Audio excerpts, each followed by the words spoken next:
Hello ਦੋਸਤੋ, ਮੈਂ ਅੰਕਿਤ ਸਿੰਘ ਰਾਣਾ ਸਵਾਗਤ ਕਰਦਾ ਹਾਂ ਤੁਹਾਡਾ ਸਾਰਿਆਂ ਦਾ ਤੁਹਾਡੇ ਆਪਣੇ ਫੇਵਰੇਟ YouTube ਚੈਨਲ ਪ੍ਰਤਾਪ ਅਕੈਡਮੀ ਦੇ ਉੱਤੇ। ਤੇ science and tech the class ਆਪਾਂ ਨੇ ਅੱਜ ਕਰਨੀ ਹੈ ਵੀ ਅੱਜ ਆਪਣੀ ਸਾਇੰਸ ਐਂਡ ਟੈਕ ਦੀ ਦੂਜੀ ਕਲਾਸ ਹੈ। ਤੇ ਪਹਿਲੇ ਵਾਲੀ ਕਲਾਸ ਨੂੰ ਬਹੁਤ ਵਧੀਆ ਰਿਸਪੌਂਸ ਤੁਹਾਡੇ ਵੱਲੋਂ ਮਿਲਿਆ, ਬਹੁਤ ਪਿਆਰ ਮਿਲਿਆ ਪਹਿਲੀ ਕਲਾਸ ਨੂੰ। ਤੇ ਅੱਜ ਆਪਾਂ ਵੀ ਦੂਜੀ ਕਲਾਸ ਕਰਾਂਗੇ। ਤੇ ਜਿਹੜੇ ਸਟੂਡੈਂਟ ਚੈਨਲ ਦੇ ਉੱਤੇ ਨਵੇਂ ਹੈਗੇ ਆ, ਚੈਨਲ ਨੂੰ ਸਬਸਕ੍ਰਾਈਬ ਕਰ ਲੈਣ ਤੇ ਪਹਿਲੀ ਕਲਾਸ ਜ਼ਰੂਰ ਦੇਖਣ, ਠੀਕ ਹੈ। ਉਹ ਬਹੁਤ ਜ਼ਿਆਦਾ ਜ਼ਰੂਰੀ ਹੈ। ਕੁਝ ਟੌਪਿਕ ਆਪਾਂ ਨੇ ਕੁਝ ਕੁਐਸਚਨ ਉੱਥੇ ਕਰੇ ਹੈ, ਪ੍ਰੀਵੀਅਸ ਈਅਰ ਕੁਐਸਚਨ ਹੈ ਤੇ ਨਾਲ ਉਹਨਾਂ ਦਾ ਕੋਈ ਮਤਲਬ ਰਿਲੇਟਡ ਥਿਉਰੀ ਵਗੈਰਾ ਤੇ ਟੌਪਿਕ ਵਗੈਰਾ ਉਹ ਵੀ ਆਪਾਂ ਨੇ ਪੂਰਾ ਦਾ ਪੂਰਾ ਪੜ੍ਹਿਆ, ਠੀਕ ਹੈ। ਤੇ ਨਾਲ ਦੀ ਨਾਲ ਤੁਸੀਂ ਅੱਜ ਕੁਐਸਚਨ ਅਟੈਂਪਟ ਕਰਨ ਦੀ ਕੋਸ਼ਿਸ਼ ਵੀ ਕਰਨੀ ਹੈ, ਬਾਕੀ ਮੈਂ ਤਾਂ ਤੁਹਾਨੂੰ ਕਰਾਉਂਗਾ ਹੀ, ਠੀਕ ਹੈ। ਕੁਐਸਚਨ ਆਪਣਾ ਕੀ ਹੈ ਜੀ, JIO stationery satellite ਰਿਵੋਲਵਸ at, JIO stationery satellite ਜਿਹੜੇ ਹੁੰਦੇ ਆ ਜਿਹਨੂੰ ਆਪਾਂ ਪੰਜਾਬੀ 'ਚ ਭੂ ਸਥਿਰ ਜਾਂ ਹਿੰਦੀ 'ਚ ਵੀ ਭੂ ਸਥਿਰ ਸੈਟੇਲਾਈਟ ਜਾਂ ਉਪਗ੍ਰਹਿ ਕਹਿੰਦੇ ਆ, ਉਹ ਡੈਸ਼ ਤੇ ਘੁੰਮਦੇ ਆ, ਠੀਕ ਹੈ। ਕੁਐਸਚਨ ਇਹ ਆਪਣਾ ਹੈ, ਬਟ ਇਸ ਤੋਂ ਪਹਿਲਾਂ ਆਪਾਂ ਥੋੜਾ ਜਿਹਾ ਇਹਨਾਂ ਬਾਰੇ ਪੜਾਂਗੇ, ਠੀਕ ਹੈ। ਦੇਖੋ, ਜੀਓ ਸਟੇਸ਼ਨਰੀ ਸੈਟੇਲਾਈਟ ਇਹ ਮੇਨਲੀ ਮੋਟੇ ਤੌਰ ਤੇ ਆਪਾਂ ਦੋ ਹਿੱਸਿਆਂ 'ਚ ਵੰਡਾਂਗੇ ਇਹਨੂੰ। ਜਿਹੜੇ ਧਰਤੀ ਦੇ ਆਲੇ ਦੁਆਲੇ ਆਪਾਂ ਛੱਡਦੇ ਹਾਂ, ਘੁੰਮਦੇ ਆ ਨਾ ਸੈਟੇਲਾਈਟ, ਇਹਨੂੰ ਆਪਾਂ ਦੋ ਤਰੀਕੇ ਤੇ ਵੰਡ ਸਕਦੇ ਹਾਂ। ਕਿੱਦਾਂ? ਇੱਕ ਤਾਂ ਮੰਨ ਲਓ ਇਹ ਧਰਤੀ ਹੋ ਗਈ, ਧਰਤੀ ਦੇ ਪੋਲ ਟੂ ਪੋਲ ਚੱਕਰ ਲਗਾਉਂਦੇ ਆ ਉੱਪਰ ਤੋਂ ਨੀਚੇ ਨੂੰ ਐਦਾਂ ਕਰਕੇ, ਠੀਕ ਹੈ। ਇਹ ਧਰਤੀ ਖੜੀ ਹੈ ਜੀ, ਇੱਧਰ ਦੇਖੋ, ਐਦਾਂ ਪੋਲ ਟੂ ਪੋਲ ਘੁੰਮਦੇ ਆ ਧਰਤੀ ਦੇ ਆਲੇ ਦੁਆਲੇ। ਇਹ ਤਾਂ ਹੋ ਗਏ ਪੋਲਰ ਸੈਟੇਲਾਈਟ। ਇੱਕ ਘੁੰਮਦੇ ਆ ਧਰਤੀ ਦੇ ਆਲੇ ਦੁਆਲੇ ਐਦਾਂ, ਠੀਕ ਹੈ ਜੀ, ਇਕੁਏਟਰ ਵਾਲੇ ਏਰੀਏ ਤੇ, ਇਹਨੂੰ ਆਪਾਂ ਬੋਲਦੇ ਹਾਂ ਜੀਓ ਸਟੇਸ਼ਨਰੀ ਸੈਟੇਲਾਈਟ, ਠੀਕ ਹੈ।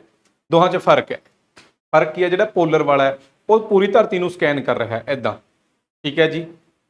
ਐਦਾਂ ਘੁੰਮ ਕੇ ਗਿਆ, ਫਿਰ ਧਰਤੀ ਥੋੜੀ ਜਿਹੀ ਹੋਰ ਘੁੰਮ ਗਈ, ਕਿਉਂਕਿ ਧਰਤੀ ਵੀ ਤਾਂ ਘੁੰਮਦੀ ਰਹਿੰਦੀ ਹੈ ਨਾ, 24 ਘੰਟੇ ਦੇ ਵਿੱਚ ਧਰਤੀ ਆਪਣਾ ਪੂਰਾ ਚੱਕਰ ਪੂਰਾ ਕਰ ਲੈਂਦੀ ਹੈ।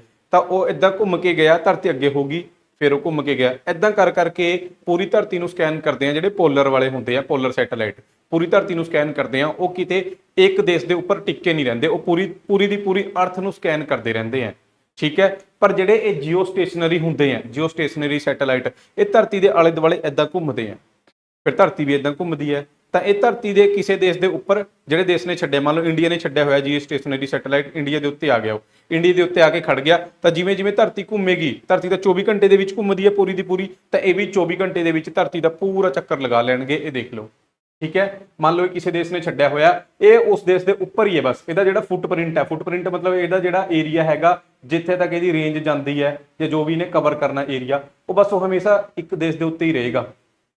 ਧਰਤੀ 24 ਘੰਟੇ 'ਚ ਇੱਕ ਚੱਕਰ ਪੂਰਾ ਕਰੇਗੀ, ਇਹ ਵੀ 24 ਘੰਟੇ ਦੇ ਵਿੱਚ ਪੂਰੇ ਇੱਕ ਚੱਕਰ ਪੂਰਾ ਕਰ ਲੇਗਾ। ਇਹ ਜੀਓ ਸਟੇਸ਼ਨਰੀ ਸੈਟੇਲਾਈਟ ਹੈ, ਠੀਕ ਹੈ। ਪ੍ਰੋਪਰ ਇਹਦੀ ਇੱਕ ਫਿਕਸ ਹਾਈਟ ਹੁੰਦੀ ਹੈ, ਬਸ ਉੱਥੇ ਖੜਾ, ਇਹ ਨਹੀਂ ਕਦੇ ਉੱਪਰ ਆ ਗਿਆ ਕਦੇ ਇੱਧਰ ਆ ਗਿਆ। ਪੋਲਰ ਵਾਲਾ ਜਿਹੜਾ ਹੁੰਦਾ ਉਹ ਤਾਂ ਇੱਧਰ ਉੱਧਰ ਚੱਕਰ ਲਗਾਉਂਦਾ ਵੀ ਰਹਿੰਦਾ ਹੈ, ਠੀਕ ਹੈ। ਇਹਦੀ ਇੱਕ ਫਿਕਸ ਹਾਈਟ ਹੁੰਦੀ ਹੈ, ਬਸ ਇਹ ਯਾਦ ਰੱਖਣਾ ਹੈ, ਠੀਕ ਹੈ। ਸਮਝਿਓ ਨਾ ਗੱਲ ਨੂੰ। ਤੇ ਇਹਨੂੰ 24 ਘੰਟੇ ਲੱਗਦੇ ਆ ਘੁੰਮਣ ਨੂੰ। ਹੁਣ ਆ ਜਾਓ ਆਪਣੇ ਕੁਐਸਚਨ ਦੇ ਉੱਤੇ। ਭੂ ਸਥਿਰ ਉਪਗ੍ਰਹਿ ਜਿਹੜੇ ਹੁੰਦੇ ਆ ਜੀਓ ਸਟੇਸ਼ਨਰੀ ਸੈਟੇਲਾਈਟ ਡੈਸ਼ ਤੇ ਘੁੰਮਦੇ ਆ ਜੀ। ਕੁਐਸਚਨ ਐਨੀ ਹਾਈਟ, ਨਾ ਆਨਸਰ ਕਿਹੜਾ ਹੈ? ਐਨੀ ਹਾਈਟ ਨਹੀਂ, ਬਿਲਕੁਲ ਵੀ ਨਹੀਂ, ਕਿਸੇ ਵੀ ਹਾਈਟ ਤੇ ਨਹੀਂ ਹੋ ਸਕਦੇ। ਇੱਕ ਫਿਕਸ ਹਾਈਟ ਤੇ ਹੁੰਦੇ ਆ, ਇੱਕ ਫਿਕਸ ਹਾਈਟ, ਠੀਕ ਹੈ। ਯਾਦ ਰੱਖਣਾ ਹੈ ਕਿੰਨੀ ਹੁੰਦੀ ਹੈ ਫਿਕਸ ਹਾਈਟ? 35,786। ਕਿੱਥੇ ਹੈ? ਇਹ ਹੈਗਾ, ਠੀਕ ਹੈ। ਇੱਕ ਫਿਕਸ ਹਾਈਟ ਦੇ ਉੱਤੇ ਟਿਕਾਏ ਹੋਏ ਹੁੰਦੇ ਆ। ਤਾਂ ਇੱਕ ਜੀਓ ਸਟੇਸ਼ਨਰੀ ਸੈਟੇਲਾਈਟ ਇੱਕ ਧਰਤੀ ਦਾ ਚੱਕਰ ਲਗਾਉਣ ਵਾਲਾ ਉਪਗ੍ਰਹਿ ਹੁੰਦਾ ਹੈ, ਜੋ ਲਗਭਗ 35,786 ਕਿਲੋਮੀਟਰ ਦੀ ਉਚਾਈ ਤੇ ਰੱਖਿਆ ਗਿਆ ਹੁੰਦਾ ਹੈ, ਠੀਕ ਹੈ ਜੀ। ਬਸ ਇਸ ਨੂੰ, ਇਸ ਉਚਾਈ ਮਤਲਬ 35,786 ਦੀ ਇਹ ਵਾਲੀ ਹਾਈਟ ਪਤਾ ਕਿਉਂ ਰੱਖੀ ਗਈ ਹੈ? ਕਿਉਂਕਿ ਜੇ ਇੱਥੇ ਇੱਕ ਰੱਖ ਕੇ ਆਪਾਂ ਧਰਤੀ ਦੇ ਆਲੇ ਦੁਆਲੇ ਚੱਕਰ ਇਹਦਾ ਲਵਾਵਾਂਗੇ ਤਾਂ ਇਹਨੂੰ ਪੂਰੇ 24 ਘੰਟੇ ਲੱਗਣਗੇ, ਤੇ ਧਰਤੀ ਵੀ 24 ਘੰਟੇ 'ਚ ਘੁੰਮਦੀ ਹੈ। ਯਾਨੀ ਇਸ ਹਾਈਟ ਦਾ ਫਾਇਦਾ ਕੀ ਹੋਇਆ ਕਿ ਧਰਤੀ ਦੇ ਆਲੇ ਦੁਆਲੇ ਇੱਕ ਚੱਕਰ ਪੂਰਾ ਕਰਨ 'ਚ ਇਹਨੂੰ ਪੂਰੇ 24 ਘੰਟੇ ਲੱਗਣਗੇ। ਇਹ ਫਾਇਦਾ ਹੋ ਗਿਆ, ਠੀਕ ਹੈ। ਤਾਂ ਇਸ ਉਚਾਈ ਤੇ ਇੱਕ ਔਰਬਿਟ ਨੂੰ 24 ਘੰਟੇ ਲੱਗਦੇ ਹਨ, ਜਿੰਨਾ ਸਮਾਂ ਧਰਤੀ ਨੂੰ ਆਪਣੀ ਧੂਰੀ ਤੇ ਘੁੰਮਣ ਤੇ ਲੱਗਦਾ ਹੈ। ਸਮਝਿਓ ਗੱਲ ਨੂੰ। ਜੀਓ ਸਟੇਸ਼ਨਰੀ ਸੈਟੇਲਾਈਟ ਇੱਕ ਫਿਕਸ ਹਾਈਟ ਤੇ ਹੁੰਦਾ ਹੈ, 24 ਘੰਟੇ ਦੇ ਵਿੱਚ ਆਪਣਾ ਇੱਕ ਚੱਕਰ ਪੂਰਾ ਕਰਦਾ ਹੈ। ਫਿਕਸ ਹਾਈਟ ਕਿਹੜੀ ਹੈ? 35,786 ਹੈ। ਓਕੇ ਬਈ, ਠੀਕ ਹੈ। ਨੈਕਸਟ ਕੁਐਸਚਨ ਦੇਖੋ। ਕੁਐਸਚਨ ਇਦਾਂ ਵੀ ਆ ਸਕਦਾ ਹੈ, ਦ period of revolution of A JIO stationery satellite is, ਯਾਨੀ ਭੂ ਸਥਿਰ ਉਪਗ੍ਰਹਿ ਜਿਹੜੇ ਹੁੰਦੇ ਆ ਬਈ, ਭੂ ਸਥਿਰ ਉਪਗ੍ਰਹਿ, ਇਹਨਾਂ ਦੀ ਕ੍ਰਾਂਤੀ ਦਾ ਸਮਾਂ। ਕ੍ਰਾਂਤੀ ਉਹੀ ਹੈ ਚੱਕਰ ਮਾਰਨ ਦਾ ਸਮਾਂ, ਰਿਵੋਲਵਿੰਗ, ਪਰਿਕਰਮਾ ਦਾ ਸਮਾਂ। ਕ੍ਰਾਂਤੀ ਦੀ ਥਾਂ ਤੇ ਤੁਸੀਂ ਹਿੰਦੀ 'ਚ ਪਰਿਕਰਮਾ ਵੀ ਲਿਖ ਸਕਦੇ ਹੋ। ਤਾਂ ਭੂ ਸਥਿਰ ਉਪਗ੍ਰਹਿ ਨੂੰ ਪਰਿਕਰਮਾ 'ਚ ਕਿੰਨਾ ਸਮਾਂ ਲੱਗਦਾ? ਧਰਤੀ ਦੇ ਆਲੇ ਦੁਆਲੇ ਪਰਿਕਰਮਾ ਕਰਨ 'ਚ ਕਿੰਨਾ ਟਾਈਮ ਲੱਗੇਗਾ? 24 ਘੰਟੇ ਲੱਗਦੇ ਆ। ਕਿੰਨੇ? 24 ਘੰਟੇ। ਹੁਣ ਤਾਂ ਦੇਖ ਕੇ ਹਟੇ ਆਪਾਂ, ਠੀਕ ਹੈ। ਧਰਤੀ ਦੇ ਆਲੇ ਦੁਆਲੇ ਚੱਕਰ ਲਗਾਉਂਦਾ ਹੈ, ਕਿਹੜੀ ਦਿਸ਼ਾ ਦੇ ਵਿੱਚ? ਪੂਰਬ ਤੋਂ ਪੱਛਮ ਘੁੰਮਦਾ ਜਾਂ ਪੱਛਮ ਤੋਂ ਪੂਰਬ? ਤਾਂ ਯਾਦ ਰੱਖਣਾ ਹੈ ਵੀ ਧਰਤੀ ਕਿੱਦਾਂ ਘੁੰਮਦੀ ਹੈ। ਧਰਤੀ ਘੁੰਮਦੀ ਹੈ ਪੱਛਮ ਤੋਂ ਪੂਰਬ ਵੱਲ, ਪੱਛਮ ਤੋਂ ਪੂਰਬ ਵੱਲ ਧਰਤੀ ਐਦਾਂ ਘੁੰਮਦੀ ਹੈ। ਪੱਛਮ ਤੋਂ ਪੂਰਬ ਵੱਲ, ਤਾਂ ਇਹ ਵੀ ਧਰਤੀ ਦੇ ਨਾਲ ਨਾਲ ਘੁੰਮੇਗਾ ਪੱਛਮ ਤੋਂ ਪੂਰਬ ਵੱਲ, ਯਾਨੀ ਵੈਸਟ ਟੂ ਈਸਟ। ਠੀਕ ਹੈ, ਯਾਨੀ ਵੈਸਟ ਟੂ ਈਸਟ ਘੁੰਮੇਗਾ ਜਿਓ ਸਟੇਸ਼ਨਰੀ ਸੈਟੇਲਾਈਟ। ਠੀਕ ਹੈ, ਯਾਦ ਰੱਖਣਾ ਹੈ ਬਾਈ। ਠੀਕ ਹੈ, ਇਹ ਕੁਐਸਚਨ ਇਹਦੇ ਤੇ ਆ ਗਏ। ਤੇ ਇਹ ਜਿਹੜੇ ਰਸਤੇ ਤੇ ਘੁੰਮਦਾ ਹੈ, ਚਲੋ ਇਹ ਵੀ ਕੁਐਸਚਨ ਹੈ, at what height geosynchronous orbit is located. orbit, ਇਸ ਵਰਡ ਤੇ ਫੋਕਸ ਕਰੋ। orbit ਕੀ ਹੁੰਦਾ ਹੈ? ਤਾਂ orbit ਹੁੰਦਾ ਹੈ ਬਈ ਰਸਤਾ, ਜਿਹੜਾ ਇਹ ਪਰਿਕਰਮਾ ਕਰਨ ਦਾ ਰਸਤਾ ਹੈ। ਮੰਨ ਲਓ ਜੇ ਆਪਾਂ ਇਹ ਗੱਲ ਕਰਦੇ ਹਾਂ ਵੀ ਆਪਣਾ ਇਹ ਸੂਰਜ ਹੋ ਗਿਆ, ਕੀ ਹੋ ਗਿਆ? ਸੂਰਜ। ਤੇ ਸੂਰਜ ਦੇ ਆਲੇ ਦੁਆਲੇ ਧਰਤੀ ਚੱਕਰ ਲਗਾਉਂਦੀ ਹੈ ਨਾ, ਤਾਂ ਧਰਤੀ ਦਾ ਇੱਕ orbit ਬਣਿਆ ਹੋਇਆ, ਇੱਕ ਪ੍ਰੋਪਰ ਰਸਤਾ ਹੈ ਧਰਤੀ ਦਾ, ਵੀ ਧਰਤੀ ਇਸ ਰਸਤੇ ਦੇ ਉੱਤੇ ਚੱਕਰ ਲਗਾਏਗੀ। ਇਹ ਨਹੀਂ ਕਿ ਧਰਤੀ ਦੀ ਮਰਜ਼ੀ ਹੈ ਵੀ ਕਦੀ ਧਰਤੀ ਇੱਧਰ ਨੂੰ ਜਾ ਕੇ ਫੇਰ ਆ ਗਈ, ਇੱਧਰ ਆ ਗਈ, ਇੱਧਰ ਆ ਗਈ, ਐਦਾਂ ਨਹੀਂ। ਧਰਤੀ ਦਾ ਇੱਕ ਫਿਕਸ ਰਸਤਾ ਹੈ, ਧਰਤੀ ਹਮੇਸ਼ਾ ਇਸੇ ਰਸਤੇ ਦੇ ਉੱਤੇ ਚੱਕਰ ਲਗਾਉਂਦੀ ਹੈ, ਇੱਕ ਫਿਕਸ orbit ਹੈ ਇਹਦਾ। ਇਹਨੂੰ ਆਪਾਂ orbit ਬੋਲਦੇ ਹਾਂ। ਕੀ ਬੋਲਦੇ ਹਾਂ? orbit। ਠੀਕ ਹੈ, ਐਦਾਂ ਹੀ ਚੰਦਰਮਾ ਦਾ orbit ਬਣਿਆ ਹੋਇਆ ਹੈ। ਮੰਨ ਲਓ ਧਰਤੀ ਦੇ ਆਲੇ ਦੁਆਲੇ ਚੰਦਰਮਾ ਘੁੰਮ ਰਿਹਾ, ਤੇ ਚੰਦਰਮਾ ਦਾ ਇੱਕ ਫਿਕਸ orbit ਹੈ। ਸਮਝਿਓ ਨਾ ਗੱਲ ਨੂੰ? ਤਾਂ ਇਹ orbit ਪਤਾ ਲੱਗ ਗਿਆ? ਠੀਕ ਹੈ, ਯਾਦ ਰੱਖਣਾ। ਬਾਕੀ ਜਿਓਗ੍ਰਾਫੀ ਜਦੋਂ ਆਪਾਂ ਪੜ੍ਹਦੇ ਹਾਂ ਉੱਥੇ ਵੀ orbit ਵਰਡ ਇਹ ਆਉਂਦਾ ਹੀ ਹੈ। ਠੀਕ ਹੈ, ਹੁਣ ਜਿਹੜਾ ਇਹ ਸੈਟੇਲਾਈਟ ਆਪਾਂ ਛੱਡਦੇ ਹਾਂ ਵੀ ਪੋਲਰ ਸੈਟੇਲਾਈਟ ਹੋ ਗਿਆ, ਚਾਹੇ ਜੀਓ ਸਟੇਸ਼ਨਰੀ ਸੈਟੇਲਾਈਟ ਹੋ ਗਿਆ, ਇਹਨਾਂ ਦੇ ਵੀ ਫਿਕਸ orbit ਹੁੰਦੇ ਆ। ਤਾਂ ਇਹਨਾਂ ਨੇ ਪੁੱਛਿਆ ਵੀ ਜੀਓ ਸੰਕਰਨਸ orbit ਕਿੱਥੇ ਹੈ? ਤਾਂ ਜੀਓ ਸੰਕਰਨਸ orbit ਉਹੀ ਹੈ ਬਈ, ਜੀਓ ਸਟੇਸ਼ਨਰੀ ਸੈਟੇਲਾਈਟ ਵਾਲੇ orbit ਨੂੰ ਹੀ ਆਪਾਂ ਬੋਲਦੇ ਹਾਂ। ਤਾਂ ਆਪਸ਼ਨ ਦੇ ਹਿਸਾਬ ਨਾਲ ਆਪਾਂ ਅਪਰੋਕਸ ਇਹਨਾਂ ਨੇ ਵੈਲਿਊ ਪੁੱਛੀ ਹੈ ਤਾਂ ਆਪਾਂ 36000 ਕਰ ਸਕਦੇ ਹਾਂ। ਵੈਸੇ ਐਗਜ਼ੈਕਟ ਤੁਹਾਨੂੰ ਪਤਾ ਹੀ ਹੈ 35786 ਕਿਲੋਮੀਟਰ, 35786 ਕਿਲੋਮੀਟਰ ਹੈ। ਠੀਕ ਹੈ, ਇਹ ਅਪਰੋਕਸ ਇਹਨਾਂ ਨੇ ਪੁੱਛੀ ਸੀ ਤਾਂ ਆਪਾਂ ਨੇ 36000 ਕਰਤੀ। ਓਕੇ, ਬਾਕੀ ਦੇਖ ਲਓ ਜੀਓ ਸੰਕਰਨਸ orbit ਕਿਹੜਾ ਹੈ? ਤਾਂ ਇੱਕ ਜੀਓ ਸੰਕਰਨਸ orbit ਇੱਕ ਹਾਈ ਅਰਥ orbit ਹੈ। ਕਿਹੜਾ, ਕਿਹੋ ਜਿਹਾ orbit ਹੈ? ਹਾਈ ਅਰਥ orbit। ਠੀਕ ਹੈ, ਜੋ ਸੈਟੇਲਾਈਟਾਂ ਨੂੰ ਧਰਤੀ ਦੀ ਰੋਟੇਸ਼ਨ ਦੇ ਨਾਲ ਮੇਲ ਕਰਨ ਦੀ ਆਗਿਆ ਦਿੰਦਾ ਹੈ। ਸੈਟੇਲਾਈਟਾਂ ਨੂੰ ਧਰਤੀ ਦੀ ਰੋਟੇਸ਼ਨ ਕਿੰਨੀ ਹੈ? 24 ਘੰਟੇ ਹੈ। ਧਰਤੀ ਦੀ ਰੋਟੇਸ਼ਨ 24 ਘੰਟੇ ਹੈ। ਧਰਤੀ ਇੱਕ ਰੋਟੇਸ਼ਨ ਆਪਣੀ 24 ਘੰਟੇ 'ਚ ਪੂਰੀ ਕਰਦੀ ਹੈ। ਤਾਂ ਧਰਤੀ ਦੀ ਰੋਟੇਸ਼ਨ ਦੇ ਨਾਲ ਮੇਲ ਕਰਨ ਦੀ ਆਗਿਆ ਦੇ ਦਿੰਦਾ, ਮਤਲਬ ਧਰਤੀ ਦੀ ਰੋਟੇਸ਼ਨ ਦੇ ਨਾਲ ਮੈਚ ਕਰਦਾ ਹੈ ਇਹ ਵਾਲੀ ਹਾਈਟ, ਇਹ ਵਾਲਾ orbit। ਜੋ ਚੀਜ਼ ਆਪਾਂ ਜੀਓ ਸਿੰਕਰੋਨਸ orbit ਦੇ ਵਿੱਚ ਰੱਖਾਂਗੇ ਉਹ ਤੁਹਾਨੂੰ ਹੈਲਪ ਕਰੇਗੀ ਕਿ ਧਰਤੀ ਦੀ ਰੋਟੇਸ਼ਨ ਦੀ ਸਪੀਡ ਦੇ ਨਾਲ ਮੈਚ ਕਰ ਸਕਦੇ ਹੋ ਤੁਸੀਂ। ਠੀਕ ਹੈ ਨਾ, ਮਤਲਬ ਜੀਓ ਸਿੰਕਰੋਨਸ orbit ਦੇ ਵਿੱਚ ਆਪਾਂ ਕੋਈ ਚੀਜ਼ ਰੱਖਾਂਗੇ ਉਹ ਧਰਤੀ ਦੇ ਆਲੇ ਦੁਆਲੇ ਚੱਕਰ ਪੂਰਾ ਕਰੇਗੀ, 24 ਘੰਟੇ ਲਏਗੀ, ਤੇ ਧਰਤੀ ਦੀ ਰੋਟੇਸ਼ਨ ਦਾ ਟਾਈਮ 24 ਘੰਟੇ ਹੈ। ਸਮਝਿਓ ਨਾ? ਤਾਂ ਇਹ ਸਾਰੇ ਕੁਐਸਚਨ ਆਪਸ ਵਿੱਚ ਮਿਲਦੇ ਆ ਬਈ। ਓਕੇ, ਧਰਤੀ ਦੀ ਭੂ ਮੱਧ ਰੇਖਾ ਤੋਂ 35785 ਕਿਲੋਮੀਟਰ ਉੱਪਰ ਇਹ orbit ਤੁਹਾਨੂੰ ਮਿਲੇਗਾ। ਇੱਥੇ ਆਪਾਂ ਮੌਸਮ ਸੰਬੰਧੀ, ਸੰਚਾਰ ਸੰਬੰਧੀ, ਨਿਗਰਾਨੀ ਵਾਲੇ ਸਾਰੇ ਸੈਟੇਲਾਈਟ ਰੱਖ ਸਕਦੇ ਹਾਂ। ਜਿਹੜਾ ਸੈਟੇਲਾਈਟ ਆਪਾਂ ਨਹੀਂ ਰੱਖਣਾ ਆਪਾਂ ਸਾਰੇ ਰੱਖ ਸਕਦੇ ਹਾਂ ਇੱਥੇ। ਠੀਕ ਹੈ, ਬਸ ਇੱਥੇ ਜਿਹੜਾ ਸਟੇਸ਼ਨਰੀ orbit ਦੇ ਵਿੱਚ ਆਪਾਂ ਉਪਗ੍ਰਹਿ ਰੱਖਦੇ ਹਾਂ ਉਹਦਾ ਫਾਇਦਾ ਕੀ ਹੈ? ਉਹ ਇੱਕੋ ਸਥਿਤੀ ਦੇ ਵਿੱਚ ਰਹਿੰਦਾ ਹੈ ਹਮੇਸ਼ਾ। ਜਿਵੇਂ ਆਪਾਂ ਇੰਡੀਆ ਨੇ ਛੱਡੇ ਤਾਂ ਹਮੇਸ਼ਾ ਇੰਡੀਆ ਦੇ ਉੱਤੇ ਹੀ ਰਹੇਗਾ। ਧਰਤੀ ਇੱਦਾਂ ਘੁੰਮੇਗੀ ਤਾਂ ਉਹ ਵੀ ਘੁੰਮੇਗਾ, ਬਸ ਇੱਦਾਂ ਇੰਡੀਆ ਦੇ ਉੱਪਰ ਹੀ ਰਹੇਗਾ। ਸਮਝਿਓ ਨਾ? ਤਾਂ ਆਪਾਂ ਉਹਨੂੰ ਨਿਗਰਾਨੀ ਵਾਸਤੇ ਵੀ, ਸੰਚਾਰ ਵਾਸਤੇ ਵੀ ਵਰਤ ਸਕਦੇ ਹਾਂ, ਬਾਰਡਰਾਂ ਦੇ ਉੱਤੇ ਨਿਗਾਹ ਰੱਖਣ ਵਾਸਤੇ, ਹੈ ਨਾ, ਕਮਿਊਨੀਕੇਸ਼ਨ ਵਾਸਤੇ, ਸਭ ਕੁਝ, ਹਰ ਚੀਜ਼ ਵਾਸਤੇ ਵਰਤ ਸਕਦੇ ਹਾਂ ਆਪਾਂ। ਠੀਕ ਹੈ, ਤੇ ਇਹ ਆਪਾਂ ਨੇ ਇਹ ਵਰਡ ਦੇਖੋ ਇੱਥੇ ਦੇਖਿਆ, ਹਾਈ ਅਰਥ orbit ਹੈ। ਕੀ ਹੁੰਦਾ ਹੈ ਹਾਈ ਅਰਥ orbit? ਕੀ ਹੁੰਦਾ ਹੈ? ਤਾਂ ਆਪਾਂ ਕੀ ਕਰਦੇ ਹਾਂ ਬਈ, ਧਰਤੀ ਦੇ ਉੱਪਰ ਜਿਹੜੇ ਵੀ ਸੈਟੇਲਾਈਟ ਵਗੈਰਾ ਛੱਡਦੇ ਹਾਂ ਆਪਾਂ, ਹਨਾ, ਉਹਨਾਂ ਨੂੰ ਹਾਈਟ ਦੇ ਅਕੋਰਡਿੰਗ ਆਪਾਂ ਅਲੱਗ-ਅਲੱਗ ਹਿੱਸਿਆਂ 'ਚ ਵੰਡ ਸਕਦੇ ਹਾਂ। ਜਿਵੇਂ ਦੇਖੋ ਇਹ ਧਰਤੀ ਤੁਹਾਨੂੰ ਵਿਜ਼ੀਬਲ ਹੈ ਨਾ ਇੱਥੇ, ਬਿਲਕੁਲ ਇਹ ਧਰਤੀ ਹੋਗੀ। ਜਿਹੜਾ ਬਿਲਕੁਲ ਧਰਤੀ ਦੇ ਨੇੜੇ ਪੋਲ ਤੇ ਆਪਾਂ ਸੈਟੇਲਾਈਟ ਛੱਡਦੇ ਹਾਂ ਉਹਨੂੰ ਆਪਾਂ ਲੋ ਅਰਥ orbit ਤੇ ਛੱਡਦੇ ਹਾਂ। ਕਿੱਥੇ? ਲੋ ਅਰਥ orbit। ਤਾਂ ਉਹ ਹੋ ਗਿਆ ਲੀਓ। ਉਹ ਬਹੁਤ ਘੱਟ ਹਾਈਟ ਹੁੰਦੀ ਹੈ ਉਹਨਾਂ ਦੀ। ਦੇਖੋ ਲੀਓ ਵਾਲਿਆਂ ਦੀ 1000 ਤੋਂ ਵੀ ਘੱਟ ਹੁੰਦੀ ਹੈ, 1000 ਤੋਂ ਵੀ ਘੱਟ ਹਾਈਟ ਦੇ ਉੱਤੇ, 1000 ਕਿਲੋਮੀਟਰ ਤੋਂ ਵੀ ਘੱਟ ਹਾਈਟ ਦੇ ਉੱਤੇ ਆਪਾਂ ਇਹਨੂੰ ਛੱਡਦੇ ਹਾਂ। ਠੀਕ ਹੈ, ਤਾਂ ਉਹ ਲੋ ਅਰਥ orbit ਹੋ ਗਿਆ। ਉਸ ਤੋਂ ਉੱਪਰ ਫਿਰ ਮੀਓ ਹੋ ਗਿਆ, ਮੀਡੀਅਮ, ਵਿੱਚ ਹਾਈ ਵੀ ਆ ਜਾਂਦੇ ਆ, ਤੇ ਫਿਰ ਜੀਓ ਸਭ ਤੋਂ ਉੱਪਰ ਆ ਜਾਂਦਾ ਹੈ। ਜੀਓ ਸਿੰਕਰੋਨਸ ਅਰਥ orbit, ਇਹ ਹਾਈ ਅਰਥ orbit ਵਾਲੇ ਆ। ਠੀਕ ਹੈ, ਸਮਝਿਓ? ਬਿਲਕੁਲ ਧਰਤੀ ਦੇ ਨੇੜੇ ਹੁੰਦਾ ਲੋ ਅਰਥ orbit, ਉਸ ਤੋਂ ਉੱਪਰ ਆ ਜਾਂਦਾ ਹੈ ਜੀ ਹਾਈ ਅਰਥ orbit, ਉਸ ਤੋਂ ਉੱਪਰ ਆ ਜਾਂਦਾ ਹੈ ਮੀਓ, ਮੀਡੀਅਮ ਅਰਥ orbit, ਤੇ ਸਭ ਉਹਨਾਂ ਤੋਂ ਵੀ ਉੱਪਰ ਆ ਜਾਂਦਾ ਹੈ ਜੀਓ। ਠੀਕ ਹੈ, ਯਾਨੀ ਵੈਸੇ ਇਹ ਸਾਰੇ ਹਾਈ ਆ, ਬਸ ਇੱਕ ਲੋ ਹੁੰਦਾ ਇੱਕ ਹਾਈ ਹੁੰਦਾ, ਬਾਕੀ ਸਾਰੇ ਹਾਈ ਦੇ ਵਿੱਚ ਹੀ ਆਉਂਦੇ ਆ, ਟੈਨਸ਼ਨ ਨਾ ਲਓ। ਠੀਕ ਹੈ, ਜੇ ਨਹੀਂ ਵੀ ਯਾਦ ਰੱਖਣਾ ਨਾ ਰੱਖਿਓ, ਕੋਈ ਐਡਾ ਉਹ ਨਹੀਂ ਹੈਗਾ। ਸਮਝੇ? ਚਲੋ, which of the following is not true for ਜਿਓ ਸਟੇਸ਼ਨਰੀ ਸੈਟੇਲਾਈਟ। ਹੁਣ ਤੱਕ ਆਪਾਂ ਨੇ ਜਿਹਨੇ 4-5 ਕੁਐਸਚਨ ਪੜ੍ਹੇ ਆ ਸਾਰੇ ਦੇ ਸਾਰੇ ਜਿਓ ਸਟੇਸ਼ਨਰੀ ਸੈਟੇਲਾਈਟਾਂ ਦੇ ਉੱਤੇ ਹੈ। ਠੀਕ ਹੈ ਨਾ, ਹੁਣ ਉਹ ਸਾਰਿਆਂ ਦਾ ਕੰਬੀਨੇਸ਼ਨ ਕਰਕੇ ਇੱਕ ਕੁਐਸਚਨ ਬਣਦਾ ਹੈ। ਇਸ ਕੁਐਸਚਨ ਨੂੰ ਪੜ੍ਹੋ। ਜਿਓ ਸਟੇਸ਼ਨਰੀ ਸੈਟੇਲਾਈਟ ਲਈ ਹੇਠਾਂ ਦਿੱਤਿਆਂ ਵਿੱਚੋਂ ਕਿਹੜਾ ਸੱਚ ਨਹੀਂ ਹੈ? ਠੀਕ ਹੈ, ਇਹ 4 ਸਟੇਟਮੈਂਟ ਦਈ ਹੋਈ ਹੈ। ਪਹਿਲੀ ਸਟੇਟਮੈਂਟ ਕੀ ਹੈ? ਇਸ ਦਾ ਸਮਾਂ 24 ਘੰਟੇ ਹੈ। ਬਿਲਕੁਲ 24 ਘੰਟੇ ਲੱਗਦੇ ਆ ਇਹਨੂੰ ਵੀ ਧਰਤੀ ਦੇ ਆਲੇ ਦੁਆਲੇ ਚੱਕਰ ਪੂਰਾ ਕਰਨ ਦੇ ਵਿੱਚ। ਬਿਲਕੁਲ ਸਹੀ ਹੈ। ਇਹ ਸਪੇਸ ਵਿੱਚ ਸਥਿਰ ਹੈ ਯਾਨੀ ਫਿਕਸ ਹੈ। ਫਿਕਸ ਤਾਂ ਨਹੀਂ ਹੈਗਾ, ਧਰਤੀ ਦੇ ਆਲੇ ਦੁਆਲੇ ਚੱਕਰ ਲਗਾ ਰਿਹਾ ਹੈ। ਫਿਕਸ ਕਿੱਦਾਂ ਹੋ ਗਿਆ? ਇਹ ਸਟੇਟਮੈਂਟ ਗਲਤ ਹੋ ਗਈ। ਫਿਰ ਇਹ ਸਟੇਟਮੈਂਟ ਕੀ ਹੋਗੀ? ਗਲਤ ਹੋ ਗਈ, ਯਾਨੀ ਆਪਣਾ ਰਾਈਟ ਆਂਸਰ ਇਹੀ ਹੈ। ਫਿਰ ਸੱਚ ਨਹੀਂ ਪੁੱਛਿਆ ਨਾ ਉਹਨਾਂ ਨੇ, ਠੀਕ ਹੈ। ਬਾਕੀ ਅਗਲੀ ਸਟੇਟਮੈਂਟ ਤੁਸੀਂ ਦੇਖ ਸਕਦੇ ਹੋ ਸੇਮ ਹੀ ਹੈ। ਉਹ ਭੂਮੱਧ ਰੇਖਾ ਉੱਤੇ ਪੱਛਮ ਤੋਂ ਪੂਰਬ ਵੱਲ ਚੱਕਰ ਲਗਾਉਂਦਾ ਹੈ, ਠੀਕ ਹੈ। ਇਸ ਦੀ ਗਤੀ ਧਰਤੀ ਦੇ ਧੁਰੇ ਦੇ ਬਰਾਬਰ ਹੈ, ਕੋਣੀ ਗਤੀ। ਹਾਂ ਬਿਲਕੁਲ ਸਾਰਾ ਕੁਝ ਸੇਮ ਹੈ, ਬਸ ਯਾਦ ਰੱਖਣਾ ਇਹ ਧਰਤੀ ਦੇ ਆਲੇ ਦੁਆਲੇ ਚੱਕਰ ਲਗਾ ਰਿਹਾ ਹੈ, ਫਿਕਸ ਥੋੜੀ ਹੈ। ਚਲੋ ਉਹ ਤਾਂ ਸਾਰੇ ਜੀਓ ਸਟੇਸ਼ਨਰੀ ਸੈਟੇਲਾਈਟ ਦੇ ਉੱਤੇ ਕੁਐਸਚਨ ਹੋ ਗਏ, ਇਹੋ ਜਿਹੇ ਕੁਐਸਚਨ ਪੁੱਛੇ ਜਾਂਦੇ ਆਪਾਂ ਨੇ ਸਾਰੇ ਕਰੇ ਆ, ਠੀਕ ਹੈ। ਹੁਣ ਅਗਲਾ ਕੁਐਸਚਨ ਦੇਖੋ ਜੀ, ਭਾਰਤੀ ਨਿਰਮਿਤ ਲਾਂਚ ਵਾਹਨ SLV 3 ਦੁਆਰਾ ਆਰਬਿਟ ਵਿੱਚ ਰੱਖਿਆ ਜਾਣ ਵਾਲਾ ਪਹਿਲਾ ਉਪਗ੍ਰਹਿ ਕਿਹੜਾ ਹੈ? ਤਾਂ ਦੇਖੋ ਬਈ, ਜਦੋਂ ਇੰਡੀਆ ਨੇ ਆਪਣੇ ਉਪਗ੍ਰਹਿ ਬਣਾਉਣੇ ਸ਼ੁਰੂ ਕਰੇ, ਆਪਾਂ ਨੇ ਸਭ ਤੋਂ ਪਹਿਲਾਂ ਬਣਾਇਆ ਜੀ ਆਪਣਾ ਆਰਿਆਭੱਟ। ਕਿਹੜਾ ਸੈਟੇਲਾਈਟ ਬਣਾਇਆ? ਆਰਿਆਭੱਟ ਬਣਾਇਆ। ਬਟ ਉਸ ਟਾਈਮ ਆਪਣੇ ਕੋਲ ਕੋਈ ਵਾਹਨ ਨਹੀਂ ਸੀਗਾ ਜਿਹੜਾ ਉਸ ਸੈਟੇਲਾਈਟ ਨੂੰ ਲੈ ਕੇ ਜਾਏ, ਧਰਤੀ ਤੋਂ ਬਾਹਰ ਜਾਏ ਸਪੇਸ ਦੇ ਵਿੱਚ, ਤੇ ਸਪੇਸ ਦੇ ਵਿੱਚ ਜਾ ਕੇ ਇਹਨੂੰ ਆਰਬਿਟ ਦੇ ਵਿੱਚ ਰੱਖ ਦੇ। ਆਰਬਿਟ ਮਤਲਬ ਰਸਤੇ ਦੇ ਵਿੱਚ ਰੱਖ ਦੇ ਜਿੱਥੇ ਉਹਨੇ ਚੱਕਰ ਲਗਾਉਣਾ ਹੈ ਹਨਾ। ਆਪਣੇ ਕੋਲ ਕੋਈ ਵਾਹਨ ਨਹੀਂ ਸੀਗਾ, ਤਾਂ ਉਸ ਟਾਈਮ ਆਪਣੀ ਹੈਲਪ ਕਰੀ ਰਸ਼ੀਆ ਨੇ, ਠੀਕ ਹੈ। USSR ਦੀ ਹੈਲਪ ਦੇ ਨਾਲ ਹਨਾ, ਸੋਵੀਅਤ ਸੰਘ ਜਿਹਨੂੰ ਆਪਾਂ ਬੋਲਦੇ ਹਾਂ, ਉਹਨਾਂ ਦੀ ਹੈਲਪ ਦੇ ਨਾਲ ਆਪਾਂ ਨੇ ਆਪਣਾ ਪਹਿਲਾ ਸੈਟੇਲਾਈਟ, ਇੰਡੀਆ ਦਾ ਪਹਿਲਾ ਸੈਟੇਲਾਈਟ ਆਰਿਆਭੱਟ, ਉਹਨੂੰ ਆਪਾਂ ਨੇ ਸਪੇਸ 'ਚ ਭੇਜਿਆ। ਇੰਡੀਆ ਦਾ ਪਹਿਲਾ ਸੈਟੇਲਾਈਟ ਹੋ ਗਿਆ ਆਰਿਆਭੱਟ।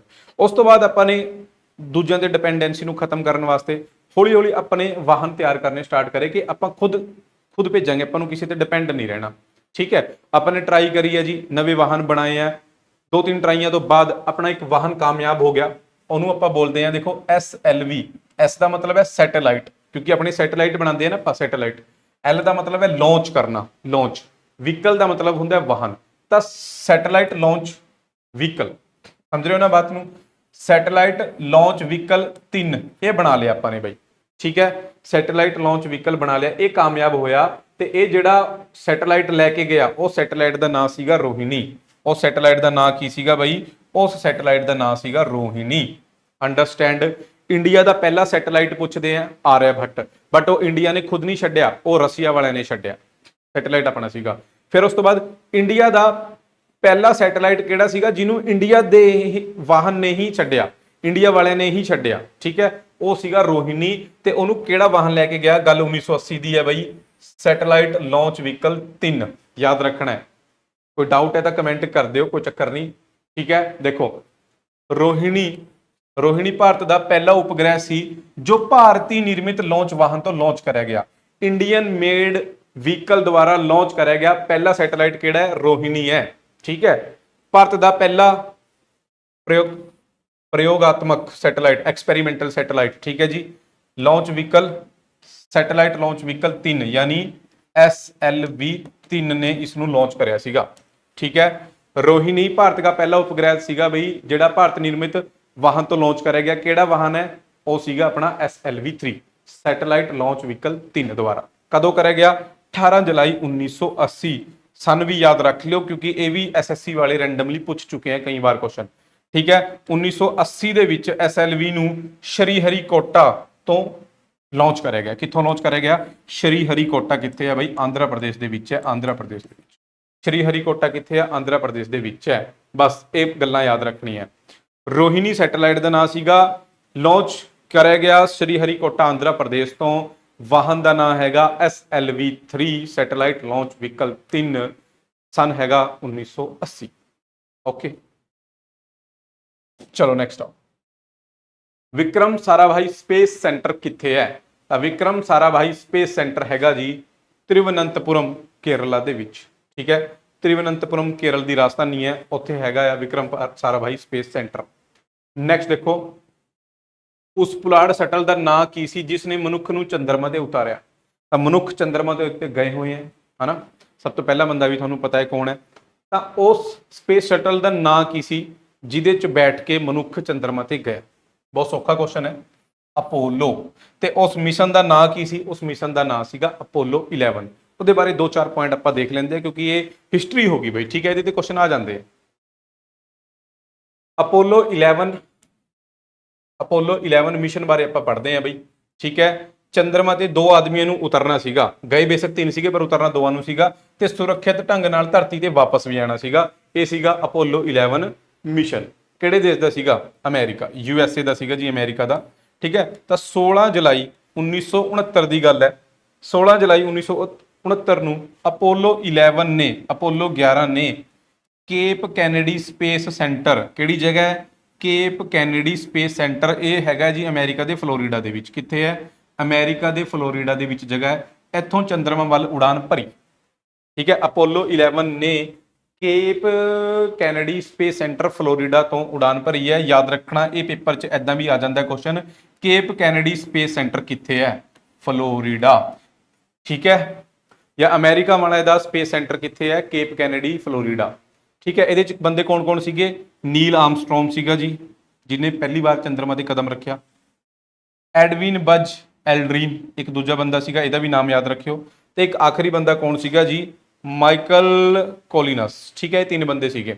ਮੇਨਲੀ ਆਪਾਂ ਨੇ ਨੀਲ ਆਰਮਸਟਰੋਂਗ ਤੇ ਐਡਵਿਨ ਬੱਜ ਯਾਦ ਰੱਖਣਾ ਹੁੰਦਾ ਹੈ। ਤਾਂ 20 ਜੁਲਾਈ 1969 ਨੂੰ ਆਰਮਸਟਰੋਂਗ ਤੇ ਐਲਡਰਿਨ ਇਹ ਚੰਦਰਮਾ ਤੇ ਉਤਰੇ ਹੈ। ਪਹਿਲਾ ਬੰਦਾ ਕੌਣ ਸੀਗਾ? ਪਹਿਲਾ ਬੰਦਾ ਸੀਗਾ ਨੀਲ ਆਰਮਸਟਰੋਂਗ, ਪਤਾ ਹੀ ਹੈ ਤੁਹਾਨੂੰ। ਤੇ ਚੰਦਰਮਾ ਦੀ ਜਿਸ ਜਗ੍ਹਾ ਤੇ ਉਤਰੇ ਉਸ ਜਗ੍ਹਾ ਨੂੰ ਸ਼ਾਂਤੀ ਦਾ ਸਾਗਰ ਕਿਹਾ ਜਾਂਦਾ ਹੈ, ਯਾਦ ਰੱਖਣਾ ਹੈ, ਸੁਪਰ ਇੰਪੋਰਟੈਂਟ ਹੈ। ਸੀ ਆਫ ਟਰੰਕੁਇਲਿਟੀ, ਇਹ ਅੰਗਰੇਜ਼ੀ 'ਚ ਯਾਦ ਰੱਖਿਓ। ਸੀ ਆਫ ਟਰੰਕੁਇਲਿਟੀ ਸੁਪਰ ਇੰਪੋਰਟੈਂਟ ਹੈ, ਕਈ ਵਾਰ ਡਾਇਰੈਕਟ ਕੁਐਸਚਨ ਆ ਜਾਂਦਾ ਹੈ। ਸੀ ਆਫ ਟਰੰਕੁਇਲਿਟੀ ਕਿੱਥੇ ਹੈ? ਸੀ ਆਫ ਟਰੰਕੁਇਲਿਟੀ ਮਿਲਦਾ ਹੈ ਚੰਦਰਮਾ ਦੇ ਉੱਤੇ, ਉਹ ਜਗ੍ਹਾ ਜਿੱਥੇ ਪਹਿਲੀ ਵਾਰ ਮਨੁੱਖ ਉਤਰਿਆ ਸੀਗਾ। ਸੀ ਆਫ ਟਰੰਕੁਇਲਿਟੀ, ਠੀਕ ਹੈ, ਸ਼ਾਂਤੀ ਦਾ ਸਾਗਰ। ਓਕੇ ਜੀ, ਇਹ ਪੱਟੀ ਆ ਰਹੀ ਹੈ ਯੈਲੋ, ਦੇਖ ਲਓ, ਸਕਰੀਨਸ਼ਾਟ ਲੈ ਲਓ। ਓਕੇ, ਸਕਰੀਨਸ਼ਾਟ ਲੈ ਲਿਆ, ਠੀਕ ਹੈ। ਤਾਂ 20 ਜੁਲਾਈ 1969 ਨੂੰ ਨੀਲ ਆਰਮਸਟਰੋਂਗ ਦੁਨੀਆ ਦਾ ਪਹਿਲਾ ਵਿਅਕਤੀ ਬਣਿਆ ਜਿਹਨੇ ਚੰਦਰਮਾ ਤੇ ਕਦਮ ਰੱਖਿਆ। ਠੀਕ ਹੈ, ਉਹ ਉਸ ਤੋਂ ਬਾਅਦ ਐਲਡਰਿਨ ਹੋ ਗਿਆ। 3 ਘੰਟੇ ਉੱਥੇ ਰਹੇ ਆ ਚੰਦਰਮਾ ਦੇ। ਇਹਨਾਂ ਨੇ ਉਤਪੱਤੀ ਦੇ ਅਧਿਐਨ ਕਰਨ ਲਈ ਚੰਦਰਮਾ ਦੀ ਮਿੱਟੀ ਚੱਟਾਨਾਂ ਨੂੰ ਚੱਕਿਆ, ਉੱਥੇ ਝੰਡਾ ਲਗਾਇਆ ਅਮਰੀਕਾ ਦਾ, ਉਹ ਸਾਰਾ ਕੁਝ ਇਹਨਾਂ ਨੇ ਕਰਿਆ ਬਸ। ਤੇ ਫਿਰ 24 ਜੁਲਾਈ ਨੂੰ ਇਹ ਵਾਪਸ ਵੀ ਆ ਗਏ।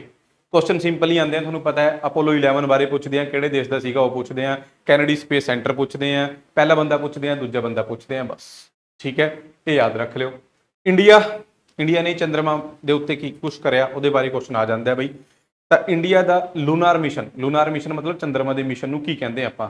ਇਹ ਕੁਐਸਚਨ ਆਲਰੇਡੀ ਆ ਚੁੱਕਿਆ ਕਿ ਇੰਡੀਅਨ ਲੂਨਰ ਮਿਸ਼ਨ ਨੂੰ ਕਿਸ ਨਾਮ ਨਾਲ ਜਾਣਿਆ ਜਾਂਦਾ ਹੈ? ਤਾਂ ਆਪਾਂ ਬੋਲਦੇ ਹਾਂ ਚੰਦਰਯਾਨ। ਠੀਕ ਹੈ ਨਾ, ਚੰਦਰਯਾਨ। ਓਕੇ, ਤਾਂ ਪਹਿਲਾਂ ਆਪਾਂ ਨੇ ਕਰਿਆ ਸੀਗਾ ਚੰਦਰਯਾਨ 1, ਫਿਰ ਚੰਦਰਯਾਨ 2 ਤੇ ਆਪਾਂ ਹੁਣ ਕਰਾਂਗੇ ਚੰਦਰਯਾਨ 3। ਚੰਦਰਯਾਨ 1 ਬਾਰੇ ਜ਼ਿਆਦਾ ਡਿਟੇਲ 'ਚ ਜਾਣ ਦੀ ਲੋੜ ਨਹੀਂ, ਬਹੁਤ ਪੁਰਾਣੀ ਗੱਲਾਂ ਹੋ ਗਈ। 2008 'ਚ ਲਾਂਚ ਕਰਿਆ ਸੀਗਾ, 2009 ਤੱਕ ਇਹ ਚੱਲਦਾ ਰਿਹਾ ਬਸ, ਹੋਰ ਕੋਈ ਫालतू ਟੈਨਸ਼ਨ ਲੈਣ ਦੀ ਲੋੜ ਨਹੀਂ। ਕਾਮਯਾਬ ਸੀਗਾ ਇਹ ਮਿਸ਼ਨ ਚੰਦਰਯਾਨ 1। ਹੁਣ ਆਪਾਂ ਗੱਲ ਕਰਦੇ ਹਾਂ ਚੰਦਰਯਾਨ 2 ਦੀ। ਇਹ ਇੰਪੋਰਟੈਂਟ ਹੈ, ਠੀਕ ਹੈ, ਕਿਉਂਕਿ ਹੁਣ ਚੰਦਰਯਾਨ 3 ਹੋਣਾ ਹੈ, ਤਾਂ ਚੰਦਰਯਾਨ 2 ਦੇ ਉੱਤੇ ਕੁਐਸਚਨ ਆਉਣ ਦੇ ਚਾਂਸ ਜ਼ਿਆਦਾ ਹੈ।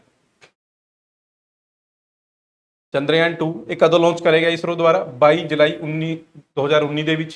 ਕਿੱਥੋਂ ਲਾਂਚ ਕਰਿਆ ਗਿਆ? Satish Dhawan space centre. ਇਹ ਕਿੱਥੇ ਹੈ? ਸ਼੍ਰੀਹਰੀਕੋਟਾ, ਆਂਧਰਾ ਪ੍ਰਦੇਸ਼। ਠੀਕ ਹੈ ਨਾ, ਸਤੀਸ਼ ਧਵਨ ਸਪੇਸ ਸੈਂਟਰ ਸ਼੍ਰੀਹਰੀਕੋਟਾ, ਆਂਧਰਾ ਪ੍ਰਦੇਸ਼ ਤੋਂ ਲਾਂਚ ਕਰਿਆ ਗਿਆ। ਤੇ ਇਹਨੂੰ ਕਿਹੜਾ ਵਾਹਨ ਲੈ ਕੇ ਗਿਆ? ਸੁਪਰ ਇੰਪੋਰਟੈਂਟ ਹੈ, GSLV Mark 3 M1 ਰੋਕੇਟ। ਬਾਈ ਬਹੁਤ ਜ਼ਿਆਦਾ ਇੰਪੋਰਟੈਂਟ ਹੈ, ਇੰਡੀਆ ਦਾ ਬਾਹੂਬਲੀ ਇਹਨੂੰ ਕਿਹਾ ਜਾਂਦਾ ਹੈ। GSLV Mark 3 ਨੂੰ ਇੰਡੀਆ ਦਾ ਬਾਹੂਬਲੀ ਕਿਹਾ ਜਾਂਦਾ ਹੈ। ਇਹ ਕੁਐਸਚਨ ਬਹੁਤ ਕਾਮਨ ਹੈ, ਬਹੁਤ ਵਾਰ ਆ ਚੁੱਕਿਆ। ਕਿਹੜੇ ਰੋਕੇਟ ਨੂੰ ਇੰਡੀਆ ਦਾ ਬਾਹੂਬਲੀ ਕਿਹਾ ਜਾਂਦਾ ਹੈ? GSLV Mark 3 ਨੂੰ ਕਿਹਾ ਜਾਂਦਾ ਹੈ। GSLV ਸਮਝੋ ਨਾ, ਜੀਓ ਸਿੰਕਰੋਨਸ ਸੈਟੇਲਾਈਟ ਲਾਂਚ ਵਹੀਕਲ। ਠੀਕ ਹੈ ਨਾ, GSLV Mark 3। ਇਹ ਜਿਹੜਾ ਮਿਸ਼ਨ ਆਪਣਾ ਗਿਆ ਚੰਦਰਯਾਨ 2, ਇਹਦੇ ਚ 3 ਚੀਜ਼ਾਂ ਸੀਗੀ ਬਈ। 3 ਚੀਜ਼ਾਂ ਕਿਹੜੀ? ਇੱਕ ਸੀਗਾ ਜੀ ਲੂਨਾਰ ਔਰਬਿਟਰ, ਠੀਕ ਹੈ, ਇੱਕ ਸੀਗਾ ਵਿਕਰਮ ਲੈਂਡਰ, ਤੇ ਇੱਕ ਸੀਗਾ ਪ੍ਰਗਿਆਨ ਲੂਨਾਰ ਰੋਵਰ। ਪੰਜਾਬੀ ਚ ਵੀ ਲਿਖਿਆ ਹੋਇਆ, lunar orbiter, Vikram lander, Pragyan Chandra rover. ਦੇਖਦੇ ਹਾਂ ਇਹਨੂੰ ਪਹਿਲਾਂ, ਇਹ ਹੁੰਦੇ ਕੀ ਚੀਜ਼ਾਂ, ਤਿੰਨੋਂ ਚੀਜ਼ਾਂ। ਇਹ ਦੇਖੋ ਬਈ, ਇਹ ਹੈਗਾ ਔਰਬਿਟਰ। ਔਰਬਿਟਰ ਮਤਲਬ ਜਿਹਨੇ ਔਰਬਿਟ ਦੇ ਵਿੱਚ ਚੱਕਰ ਲਗਾਉਣਾ। ਇਹ ਤਾਂ ਕਾਮਯਾਬ ਹੋ ਗਿਆ ਸੀਗਾ, ਔਰਬਿਟਰ ਆਪਣਾ ਕੰਮ ਕਰ ਰਿਹਾ ਹੈ। ਠੀਕ ਹੈ, ਚੰਦਰਮਾ ਦੇ ਆਲੇ ਦੁਆਲੇ ਘੁੰਮ ਰਿਹਾ ਔਰਬਿਟ ਦੇ ਵਿੱਚ, ਇਹ ਤਾਂ ਸਕਸੈਸਫੁਲ ਹੋ ਗਿਆ ਸੀਗਾ। ਫਿਰ ਇਹ ਸੀਗਾ ਜੀ ਲੈਂਡਰ। ਇਹ ਕੀ ਸੀਗਾ? ਲੈਂਡਰ। ਇਹਨੇ ਚੰਦਰਮਾ ਦੇ ਉੱਤੇ ਸੌਫਟ ਲੈਂਡਿੰਗ ਕਰਨੀ ਸੀ, ਸੌਫਟ ਤਰੀਕੇ ਨਾਲ ਉਤਰਨਾ ਸੀਗਾ, ਲੈਂਡ ਹੋਣਾ ਸੀਗਾ ਚੰਦਰਮਾ ਦੇ ਉੱਤੇ। ਬਟ ਇੱਕ ਕਨੈਕਸ਼ਨ ਸੌਫਟਵੇਅਰ ਗਲਿਚ ਆ ਗਿਆ ਸੀਗਾ, ਲਿੰਕ ਆਪਣਾ ਟੁੱਟ ਗਿਆ ਹਨਾ, ਤੇ ਇਹ ਉੱਥੇ ਡਿੱਗ ਪਿਆ ਬਈ। ਇਸ ਤੋਂ ਬਾਅਦ ਕੀ ਹੋਣਾ ਸੀਗਾ? ਇਹ ਤਾਂ ਲੈਂਡਰ ਹੈ, ਜਦੋਂ ਇਹ ਲੈਂਡਰ ਉਤਰ ਜਾਣਾ ਸੀਗਾ ਉੱਥੇ, ਮਤਲਬ ਕਾਮਯਾਬ ਹੋ ਜਾਂਦਾ, ਸਕਸੈਸਫੁਲ ਹੋ ਜਾਂਦਾ। ਫਿਰ ਇਹਨੇ ਓਪਨ ਹੋਣਾ ਸੀ ਤੇ ਇਹਦੇ ਵਿੱਚੋਂ ਨਿਕਲਣਾ ਸੀਗਾ ਇਹ ਰੋਵਰ, ਇਹਦੇ ਵਿੱਚੋਂ ਨਿਕਲਣਾ ਸੀਗਾ ਇਹ ਰੋਵਰ। ਇਹ ਦੇਖੋ ਪਹੀਆਂ ਲੱਗੀਆਂ ਹੋਈਆਂ, ਇਹ ਚੰਦਰਮਾ ਦੀ ਸਤਹ ਦੇ ਉੱਤੇ ਘੁੰਮਦੀ ਛੋਟੀ ਜਿਹੀ ਗੱਡੀ, ਠੀਕ ਹੈ। ਉੱਥੋਂ ਸੈਂਪਲ ਵਗੈਰਾ ਜਾਂ ਉੱਥੋਂ ਜੋ ਵੀ ਇਹਨਾਂ ਨੇ ਕਰਨਾ ਹੁੰਦਾ ਆਪਣੇ ਹਿਸਾਬ ਨਾਲ ਇਹ ਕੰਮ ਕਰਦੇ, ਠੀਕ ਹੈ ਜੀ। ਤਾਂ ਇਹ ਹੁੰਦਾ ਰੋਵਰ, ਇਹ ਹੁੰਦਾ ਲੈਂਡਰ, ਇਹ ਹੁੰਦਾ ਔਰਬਿਟਰ, ਠੀਕ ਹੈ। ਇਹ ਸੀਗੇ ਬਈ, ਦੇਖ ਲਓ ਹੁਣ, ਇੱਕ ਲੂਨਾਰ ਔਰਬਿਟਰ ਸੀਗਾ, ਇੱਕ ਵਿਕਰਮ ਲੈਂਡਰ। ਲੈਂਡਰ ਦਾ ਨਾਂ ਆਪਾਂ ਨੇ ਕੀ ਰੱਖਿਆ, ਵਿਕਰਮ ਸਾਰਾਭਾਈ ਜੀ ਦੇ ਨਾਂ ਤੇ ਵਿਕਰਮ ਰੱਖਿਆ ਸੀਗਾ। ਲੈਂਡਰ ਦਾ ਨਾਂ ਕੀ ਹੈ, ਵਿਕਰਮ। ਤੇ ਇਹ ਪ੍ਰਗਿਆਨ ਰੱਖਿਆ ਸੀਗਾ, ਇਹ ਜਿਹੜਾ ਰੋਵਰ ਹੈ ਛੋਟੀ ਜੀ ਗੱਡੀ ਜੀ, ਠੀਕ ਹੈ, ਜਿਹੜੀ ਚੰਦਰਮਾ ਦੇ ਉੱਤੇ ਘੁੰਮਦੀ ਸੀਗੀ, ਉਹਦਾ ਨਾਂ ਰੱਖਿਆ ਸੀ ਆਪਾਂ ਨੇ ਪ੍ਰਗਿਆਨ। ਓਕੇ, ਸੌਫਟਵੇਅਰ ਗਲਿਚ ਆਉਣ ਕਰਕੇ ਲੈਂਡਰ ਦੇ ਨਾਲ ਆਪਣਾ ਸੰਪਰਕ ਟੁੱਟ ਗਿਆ ਸੀਗਾ ਬਾਈ, ਠੀਕ ਹੈ। ਇਹਦੀ ਦੇਖੋ ਮੁੱਖ ਵਿਗਿਆਨਿਕ ਉਦੇਸ਼ ਕੀ ਸੀਗਾ, ਚੰਦਰਮਾ ਦੀ ਸਤਹ ਦੀ ਬਣਤਰ ਵਿੱਚ ਵਿਭਿੰਨਤਾਵਾਂ ਦਾ ਨਕਸ਼ਾ ਬਣਾਉਣਾ, ਇਹਨੇ ਅਧਿਐਨ ਕਰਨਾ, ਚੰਦਰਮਾ ਦੇ ਉੱਤੇ ਪਾਣੀ ਦੀ ਸਥਿਤੀ ਤੇ ਕਿੰਨਾ ਕੁ ਪਾਣੀ ਹੈ ਉਹ ਸਾਰਾ ਕੁਝ ਪਤਾ ਕਰਨਾ ਸੀਗਾ, ਠੀਕ ਹੈ। ਲੱਗ ਗਿਆ ਪਤਾ ਬਈ ਚੰਦਰਯਾਨ 2 ਬਾਰੇ। ਸਾਇੰਟਿਸਟ ਦੇਖੋ ਕਿਹੜੇ ਕਿਹੜੇ ਸੀਗੇ ਬਈ। ਮਿਸ਼ਨ ਡਾਇਰੈਕਟਰ ਕੌਣ ਸੀ, ਰੀਤੂ ਕ੍ਰਿਧਲ, ਸੁਪਰ ਇੰਪੋਰਟੈਂਟ ਹੈ, ਉਸ ਟਾਈਮ ਪੇਪਰਾਂ ਦੇ ਵਿੱਚ ਬਹੁਤ ਕੁਐਸਚਨ ਆਏ ਆ। ਪ੍ਰੋਜੈਕਟ ਡਾਇਰੈਕਟਰ ਮੁਥਈਆ ਵਿਨੀਥਾ, ਤਾਂ ਇਹ ਦੋ ਮਹਿਲਾਵਾਂ ਸੀਗੀ, ਇਹਨਾਂ ਦੇ ਅੰਡਰ ਸੀਗਾ ਇਹ ਸਾਰਾ ਪ੍ਰੋਜੈਕਟ। ਹੁਣ ਤਾਂ ਕੁਐਸਚਨ ਆਉਣ ਦੇ ਚਾਂਸ ਘੱਟ ਹੈ ਕਿਉਂਕਿ ਪੁਰਾਣੀ ਹੋ ਗਈ ਗੱਲਾਂ, ਬਟ ਫਿਰ ਵੀ ਕਿਉਂਕਿ ਜਦੋਂ ਜੈ ਤੁਹਾਡੇ ਪੇਪਰ ਤੋਂ ਪਹਿਲਾਂ ਜਾਂ ਨੇੜੇ ਤੇੜੇ ਚੰਦਰਯਾਨ 3 ਅਨਾਉਂਸ ਹੋ ਗਿਆ ਤਾਂ 2 ਦੇ ਉੱਤੇ ਡੈਫੀਨੇਟਲੀ ਕੁਐਸਚਨ ਆਏਗਾ ਹੀ ਆਏਗਾ। ਓਕੇ, ਬਾਕੀ ਛੱਡ ਦਿਓ ਇਹਨੂੰ। ਫਿਰ ਚੰਦਰਯਾਨ 3 ਬਾਰੇ ਸੋਚ ਰਹੇ ਹਾਂ, 2023 ਚ ਲਾਂਚ ਕਰਨ ਦੀ ਯੋਜਨਾ ਸੀਗੀ, ਪਹਿਲੇ 3-4 ਮਹੀਨਿਆਂ ਦੇ ਵਿੱਚ, ਹਲੇ ਤੱਕ ਤਾਂ ਹੋਇਆ ਨਹੀਂ, ਅੱਗੇ ਦੇਖਦੇ ਹਾਂ ਕੀ ਹੁੰਦਾ, ਠੀਕ ਹੈ। ਤਾਂ ਚੰਦਰਯਾਨ 2 ਮੈਂ ਤੁਹਾਨੂੰ ਇਸੇ ਕਰਕੇ ਕਰਾਇਆ ਕਿ ਤੁਹਾਡੇ ਪੇਪਰਾਂ ਦੇ ਨੇੜੇ ਤੇੜੇ ਕੁਝ ਅਨਾਉਂਸਮੈਂਟ ਹੋ ਗਈ ਜੇ ਚੰਦਰਯਾਨ 3 ਦੀ, ਤਾਂ ਚੰਦਰਯਾਨ 2 ਦੇ ਉੱਤੇ ਕੁਐਸਚਨ ਆਇਆ ਸਮਝੋ। ਨੈਕਸਟ ਆਓ ਜੀ, ਨਾਸਾ ਦੁਆਰਾ ਲਾਂਚ ਕੀਤਾ ਗਿਆ ਮੈਸੇਂਜਰ ਸੈਟੇਲਾਈਟ, ਨਾਸਾ ਨੇ ਲਾਂਚ ਕਰਿਆ ਸੀਗਾ। ਨਾਸਾ ਤੁਹਾਨੂੰ ਪਤਾ ਅਮਰੀਕਾ ਦੀ ਹੈ, ਕਿਹੜੀ ਦੇਸ਼ ਦੀ ਸਪੇਸ ਏਜੰਸੀ ਹੈ, ਅਮਰੀਕਾ ਦੀ। ਇੰਡੀਆ ਦੀ ਜਿਵੇਂ ਇਸਰੋ ਹੈ, ਅਮਰੀਕਾ ਦੀ ਨਾਸਾ ਹੈ, ਜਾਪਾਨ ਦੀ ਜਾਕਸਾ ਹੋਗੀ, ਠੀਕ ਹੈ। ਇਹ ਵੀ ਮੈਂ ਤੁਹਾਨੂੰ ਕਰਾਣੀ ਹੈ ਨਾ, ਚਲੋ ਨੈਕਸਟ ਵੀਡੀਓ ਚ ਕਰਾਉਂਗਾ ਕਿਹੜੇ ਦੇਸ਼ ਦੀ ਕਿਹੜੀ ਸਪੇਸ ਏਜੰਸੀ ਹੈ, ਤੁਹਾਨੂੰ ਪਤਾ ਹੋਣਾ ਚਾਹੀਦਾ। ਤਾਂ ਇਹਨਾਂ ਨੇ ਮੈਸੇਂਜਰ ਸੈਟੇਲਾਈਟ ਲਾਂਚ ਕਰਿਆ ਸੀਗਾ। ਇਹ ਮੈਸੇਂਜਰ ਸੈਟੇਲਾਈਟ ਕਿਹੜੇ ਪਲੈਨਟ ਦਾ ਅਧਿਐਨ ਕਰਨਾ ਸੀਗਾ, ਇਹਨੇ ਕਰਨਾ ਸੀਗਾ ਜੀ ਮਰਕਰੀ ਦਾ।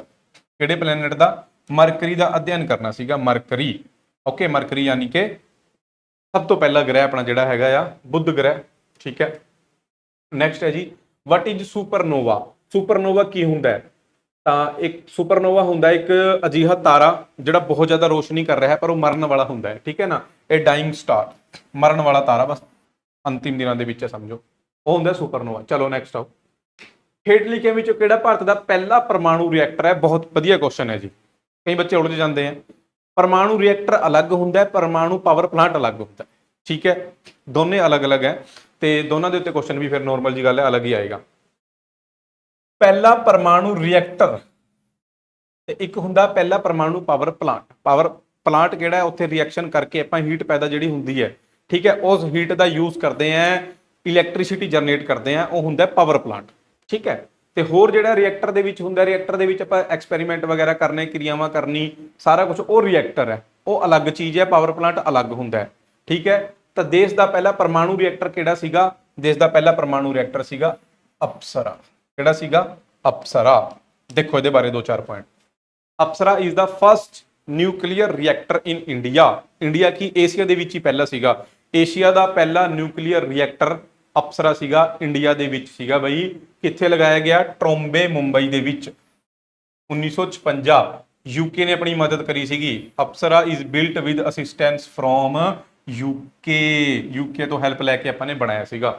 ਇਨੈਗੂਰੇਟ ਕਿਹਨੇ ਕਰਿਆ, ਜਵਾਹਰ ਲਾਲ ਨਹਿਰੂ, ਉਸ ਟਾਈਮ ਦੇ ਆਪਣੇ ਪ੍ਰਾਈਮ ਮਿਨਿਸਟਰ, ਉਹਨਾਂ ਨੇ ਕਰਿਆ ਸੀਗਾ 20 ਜਨਵਰੀ 1957। ਇਹ ਤਰੀਕ ਖੈਰ ਯਾਦ ਰੱਖਣ ਦੀ ਮੈਨੂੰ ਲੱਗਦਾ ਨਹੀਂ ਕੋਈ ਲੋੜ ਹੈ, ਹਾਂ ਇਹ ਤਾਂ ਜ਼ਰੂਰ ਯਾਦ ਰੱਖਣਾ ਬਣਦਾ ਕਿ 1956 ਦੇ ਵਿੱਚ ਟਰੋਂਬੇ, ਮੁੰਬਈ ਦੇ ਵਿੱਚ ਅਪਸਰਾ ਆਪਣੇ ਪੂਰੀ ਏਸ਼ੀਆ ਦਾ ਪਹਿਲਾ ਨਿਊਕਲੀਅਰ ਰਿਐਕਟਰ ਸਥਾਪਿਤ ਹੋਇਆ ਸੀਗਾ। ਇਹਦਾ ਡਿਜ਼ਾਈਨ ਹੈ ਜਿਹੜਾ ਉਹ ਕਿਹਨੇ ਬਣਾਇਆ ਸੀਗਾ, ਭਾਭਾ ਐਟੋਮਿਕ ਰਿਸਰਚ ਸੈਂਟਰ ਨੇ ਬਣਾਇਆ। ਭਾਭਾ ਐਟੋਮਿਕ ਰਿਸਰਚ ਸੈਂਟਰ, ਇਹ ਵੀ ਕਿੱਥੇ ਹੈ, ਟਰੋਂਬੇ ਦੇ ਵਿੱਚ ਹੀ ਤਾਂ ਹੈ, ਪਾਕ, ਠੀਕ ਹੈ, ਯਾਦ ਰੱਖਣਾ ਬਈ। ਇਹ ਅਪਸਰਾ ਹੋ ਗਿਆ। ਅਪਸਰਾ ਤੋਂ ਇਲਾਵਾ ਇੱਕ ਹੋਰ ਐਟੋਮਿਕ ਰਿਐਕਟਰ ਹੈ ਆਪਣਾ ਕਾਮਿਨੀ। ਕਿਹੜਾ ਹੈ, ਕਾਮਿਨੀ। ਇਹ ਕਿੱਥੇ ਹੈ, ਇਹ ਕਿੱਥੇ ਹੈ ਬਈ, ਇਹ ਹੈਗਾ ਕਲਪੱਕਮ ਦੇ ਵਿੱਚ। ਕਿੱਥੇ ਹੈ, ਕਲਪੱਕਮ। ਤੇ ਮੈਂ ਪਿਛਲੀ ਕਲਾਸ ਦੇ ਵਿੱਚ ਕਰਾਇਆ ਤੁਹਾਨੂੰ, ਕਲਪੱਕਮ ਕਿੱਥੇ ਹੈ ਕਮੈਂਟ ਕਰਕੇ ਦੱਸਣਾ ਸਾਰਿਆਂ ਨੇ ਬਈ, ਜੇ ਕਲਾਸ ਵਧੀਆ ਲੱਗਦੀ ਹੈ ਤੁਹਾਨੂੰ। ਕਲਪੱਕਮ ਕਿੱਥੇ ਹੈ, ਇਹ ਇੰਡੀਆ ਦਾ ਹੈਗਾ ਆ ਫਸਟ ਫਾਸਟ ਬਰੀਡਰ ਨਿਊਟਰੋਨ ਰਿਐਕਟਰ। ਬਸ ਇੰਨਾ ਯਾਦ ਰੱਖਣਾ, ਡੂੰਘਾਈ 'ਚ ਜਾਣ ਦੀ ਲੋੜ ਨਹੀਂ, ਠੀਕ ਹੈ। ਬਸ ਇੰਡੀਆ ਦਾ ਦੇਖੋ, ਜੇ ਤੁਹਾਨੂੰ ਕੁਐਸਚਨ ਆਉਂਦਾ ਇੰਡੀਆ ਦਾ ਫਸਟ ਫਾਸਟ ਬਰੀਡਰ ਨਿਊਟਰੋਨ ਰਿਐਕਟਰ ਕਿਹੜਾ ਹੈ? ਕਾਮਿਨੀ ਹੈ, ਜਿਹੜਾ ਕਲਪੱਕਮ ਦੇ ਵਿੱਚ ਹੈ। ਫਿਊਲ ਉਹਦੇ ਚ ਕਿਹੜਾ ਯੂਜ਼ ਹੁੰਦਾ ਹੈ? ਯੂਰੇਨੀਅਮ 233। ਯਾਦ ਰੱਖ ਲਿਓ ਬਸ, ਠੀਕ ਹੈ, ਇੰਨਾ ਬਹੁਤ ਹੈ। ਇਹ ਤਾਂ ਜੀ ਇੰਡੀਆ ਦਾ ਪਹਿਲਾ ਨਿਊਕਲੀਅਰ ਰਿਐਕਟਰ ਹੈ। ਜੇ ਕੁਐਸਚਨ ਆ ਜੇ ਇੰਡੀਆ ਦਾ ਨਿਊਕਲੀਅਰ ਪਾਵਰ ਪਲਾਂਟ ਜਾਂ ਐਟੋਮਿਕ ਪਾਵਰ ਪਲਾਂਟ ਕਿਹੜਾ ਹੈ, ਤਾਂ ਉਹਦਾ ਆਨਸਰ ਦੇਖੋ ਫਿਰ ਕੀ ਹੁੰਦਾ ਹੈ। ਦੇਖੋ ਹੇਠਾਂ ਦਿੱਤੇ ਵਿੱਚੋਂ ਕਿਹੜਾ ਭਰਦਾ? ਪਹਿਲਾ ਪਰਮਾਣੂ ਊਰਜਾ ਪਲਾਂਟ ਹੈ, ਯਾਨੀ ਨਿਊਕਲੀਅਰ ਪਾਵਰ ਪਲਾਂਟ, ਜਾਂ ਕਈ ਵਾਰ ਐਟੋਮਿਕ ਪਾਵਰ ਪਲਾਂਟ ਵੀ ਆ ਜਾਂਦਾ ਲਿਖਿਆ ਹੋਇਆ। Atomic power plant, atomic power plant ਉਹ ਹੈਗਾ ਤਾਰਾਪੁਰ, ਉਹ ਹੈਗਾ ਆ ਤਾਰਾਪੁਰ। ਤੇ ਤਾਰਾਪੁਰ ਕਿੱਥੇ ਹੈ? ਮਹਾਰਾਸ਼ਟਰ ਦੇ ਵਿੱਚ ਹੈ। ਤਾਰਾਪੁਰ ਕਿੱਥੇ ਹੈ? ਮਹਾਰਾਸ਼ਟਰ ਦੇ ਵਿੱਚ, ਠੀਕ ਹੈ। ਕਲਪੱਕਮ ਮੈਂ ਕੱਲ ਕਰਾਏ ਹੈ ਪਿਛਲੀ ਕਲਾਸ ਦੇ ਵਿੱਚ, ਕੱਲ ਨਹੀਂ ਮਤਲਬ ਪਿਛਲੀ ਕਲਾਸ ਦੇ ਵਿੱਚ ਕਰਾਏ ਆ। ਕਲਪੱਕਮ ਵੀ ਯਾਦ ਰੱਖਣਾ ਤੁਹਾਨੂੰ, ਨਰੋਰਾ ਕਿੱਥੇ ਹੈ ਇਹ ਵੀ ਦੱਸਣਾ, ਗੋਰਖਪੁਰ ਕਿੱਥੇ ਹੈ ਇਹ ਵੀ ਦੱਸਣਾ ਹੈ, ਕਿਉਂਕਿ ਨਿਊਕਲੀਅਰ ਪਾਵਰ ਪਲਾਂਟ ਜਿੰਨੇ ਵੀ ਹੈਗੇ ਆ ਆਪਣੇ 10 12 13 ਉਹਨਾਂ ਦੇ ਉੱਤੇ ਕੁਐਸਚਨ ਆ ਜਾਂਦਾ ਪੇਪਰਾਂ ਦੇ ਵਿੱਚ। ਮੈਂ ਲਾਸਟ ਕਲਾਸ 'ਚ ਕਰਾਏ ਆ। ਜਿਹੜੇ ਬੱਚੇ ਨਵੇਂ ਹੈਗੇ ਆ ਬਈ, ਇਸ ਕਲਾਸ ਨੂੰ ਪਹਿਲੀ ਵਾਰ ਦੇਖ ਰਹੇ ਆ, ਤਾਂ ਇੱਕ ਕਲਾਸ ਆਲਰੇਡੀ ਹੋ ਚੁੱਕੀ ਹੈ ਸਾਇੰਸ ਐਂਡ ਟੈਕ ਦੀ, ਜ਼ਰੂਰ ਦੇਖਣੀ ਹੈ, ਕਿਉਂਕਿ ਕਈ ਚੀਜ਼ਾਂ ਆਪਾਂ ਉਹਦੇ 'ਚ ਡਿਸਕਸ ਕਰ ਚੁੱਕੇ ਹਾਂ ਆਲਰੇਡੀ। ਇਹਨਾਂ ਵਿੱਚੋਂ ਕਿਸ ਨੂੰ ਕੁਦਰਤ ਦਾ ਰਡਾਰ ਮੰਨਿਆ ਜਾਂਦਾ ਹੈ? ਕੁਦਰਤੀ ਰਡਾਰ, ਕੁਦਰਤੀ ਰਡਾਰ ਕਿਹਾ ਜਾਂਦਾ ਇਹਨੂੰ।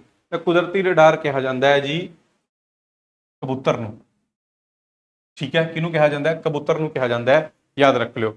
ਰਡਾਰ ਹੈ ਕੀ ਚੀਜ਼ ਹੈ? ਪੜ੍ਹਦੇ ਆ, ਕੁਐਸਚਨ ਆਏਗਾ ਅੱਗੇ ਰਡਾਰ ਦੇ ਉੱਤੇ। ਹਾਂਜੀ, communication satellite are used to, communication ਦੇ ਜਿਹੜੇ ਸੈਟੇਲਾਈਟ ਹੈ ਉਹ ਕਿਹਦੇ ਵਾਸਤੇ ਇਸਤੇਮਾਲ ਹੁੰਦੇ ਆ ਜਾਂ ਉਹਨਾਂ ਦਾ ਕੰਮ ਕੀ ਹੈ, ਠੀਕ ਹੈ। ਤਾਂ ਸੈਟੇਲਾਈਟ ਜਿਹੜੇ ਆਪਾਂ ਛੱਡਦੇ ਆ, ਕਈ ਤਰ੍ਹਾਂ ਦੇ ਸੈਟੇਲਾਈਟ ਹੈ ਕੰਮ ਦੇ ਹਿਸਾਬ ਨਾਲ, ਠੀਕ ਹੈ। ਜੇ ਆਪਾਂ ਨੇ ਬਾਰਡਰਾਂ ਦੇ ਉੱਤੇ ਨਿਗਰਾਨੀ ਰੱਖਣੀ ਹੈ, ਯਾਨੀ ਕਿ ਡਿਫੈਂਸ ਵਾਲੇ ਸੈਟੇਲਾਈਟ ਹੋ ਗਏ ਉਹ, ਠੀਕ ਹੈ ਜੀ। ਕਮਿਊਨੀਕੇਸ਼ਨ ਵਾਸਤੇ ਵਰਤਣੇ ਆ, ਦੂਰ ਸੰਚਾਰ ਵਾਸਤੇ ਉਹਨਾਂ ਦਾ ਕੰਮ ਹੋਰ ਹੋ ਗਿਆ। ਟ੍ਰੈਫਿਕ ਵਾਸਤੇ, ਮੌਸਮ ਦੀ ਭਵਿੱਖਬਾਣੀ ਵਾਸਤੇ ਵਰਤਣੇ ਆ, ਉਹਨਾਂ ਦਾ ਕੰਮ ਹੋਰ ਹੋ ਗਿਆ। ਤਾਂ ਕੰਮ ਦੇ ਹਿਸਾਬ ਨਾਲ ਅਲੱਗ-ਅਲੱਗ ਤਰ੍ਹਾਂ ਦੇ ਹੁੰਦੇ ਆ। ਤਾਂ ਜਿਹੜੇ ਫਿਰ ਕਮਿਊਨੀਕੇਸ਼ਨ ਵਾਸਤੇ ਵਰਤੇ ਜਾ ਰਹੇ ਆ ਸੈਟੇਲਾਈਟ, ਦੂਰ ਸੰਚਾਰ ਵਾਸਤੇ, ਉਹ ਕੀ ਕਰਦੇ ਆ? ਕੁਐਸਚਨ ਇਹ ਹੈ ਆਪਣਾ। ਤਾਂ ਉਹ ਸਿਰਫ ਸੰਚਾਰ ਦੇ ਸਿਗਨਲ ਹੀ ਸੰਚਾਰਿਤ ਕਰਦੇ ਆ, ਸੰਚਾਰ ਦੇ ਸਿਗਨਲ ਹੀ ਸੰਚਾਰਿਤ ਕਰਦੇ ਆ, ਮਤਲਬ ਇੱਧਰ ਉੱਧਰ ਭੇਜਦੇ ਆ ਸਿਗਨਲਾਂ ਨੂੰ, ਠੀਕ ਹੈ ਜੀ। ਹੋਰ ਕੰਮ ਕੀ ਹੈ ਉਹਨਾਂ ਦਾ? ਰਿਸੀਵ ਕਮਿਊਨੀਕੇਸ਼ਨ ਸਿਗਨਲ ਓਨਲੀ, ਸਿਰਫ ਸੰਚਾਰ ਦੇ ਸਿਗਨਲਾਂ ਨੂੰ ਪ੍ਰਾਪਤ ਕਰਦੇ ਆ। ਪਹਿਲੇ ਵਾਲੇ ਤੇ ਸੀਗਾ ਜੀ ਸੰਚਾਰ ਦੇ ਸਿਗਨਲਾਂ ਨੂੰ ਅੱਗੇ ਭੇਜਦੇ ਆ, ਇਹਦੇ 'ਚ ਸੰਚਾਰ ਦੇ ਸਿਗਨਲਾਂ ਨੂੰ ਪ੍ਰਾਪਤ ਕਰਦੇ ਆ।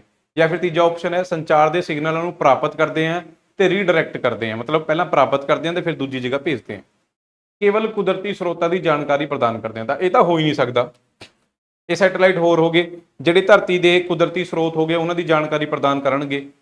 ਇਹਨਾਂ ਦਾ ਕੰਮ ਥੋੜੀ ਹੈ, ਸੰਚਾਰ ਵਾਲਿਆਂ ਦਾ ਕੰਮ ਤਾਂ ਸੰਚਾਰ ਕਰਨਾ ਹੈ, ਠੀਕ ਹੈ। ਤਾਂ ਸੰਚਾਰ ਵਾਲੇ ਸੈਟੇਲਾਈਟ ਕੀ ਕਰਦੇ ਆ? ਧਰਤੀ ਦੇ ਤੋਂ ਸਿਗਨਲ ਪ੍ਰਾਪਤ ਕਰਦੇ ਆ, ਫਿਰ ਅੱਗੇ ਉਹਨੂੰ ਕਿਸੇ ਹੋਰ ਡਾਇਰੈਕਸ਼ਨ ਦੇ ਵਿੱਚ ਭੇਜਦੇ ਆ, ਠੀਕ ਹੈ। ਜਿਵੇਂ ਕੱਲ ਆਪਾਂ ਨੇ ਟਰਾਂਸਪੋਂਡਰ ਬਾਰੇ ਪੜ੍ਹਿਆ ਸੀਗਾ, ਹਨਾ।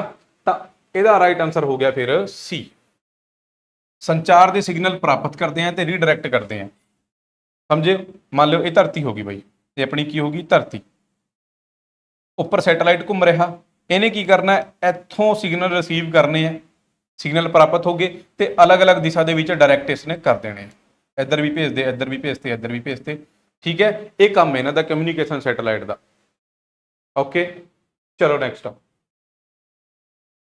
ਵਿਗਿਆਨਕ, ਇੰਜੀਨੀਅਰਿੰਗ ਅਤੇ ਅਕੈਡਮਿਕ ਭਾਈਚਾਰੇ ਲਈ ਭਾਰਤੀ ਰਾਸ਼ਟਰੀ ਗ੍ਰਿਡਿੰਗ ਕੰਪਿਊਟਿੰਗ ਪਹਿਲ ਕਦਮੀ ਦਾ ਨਾਮ ਕੀ ਹੈ?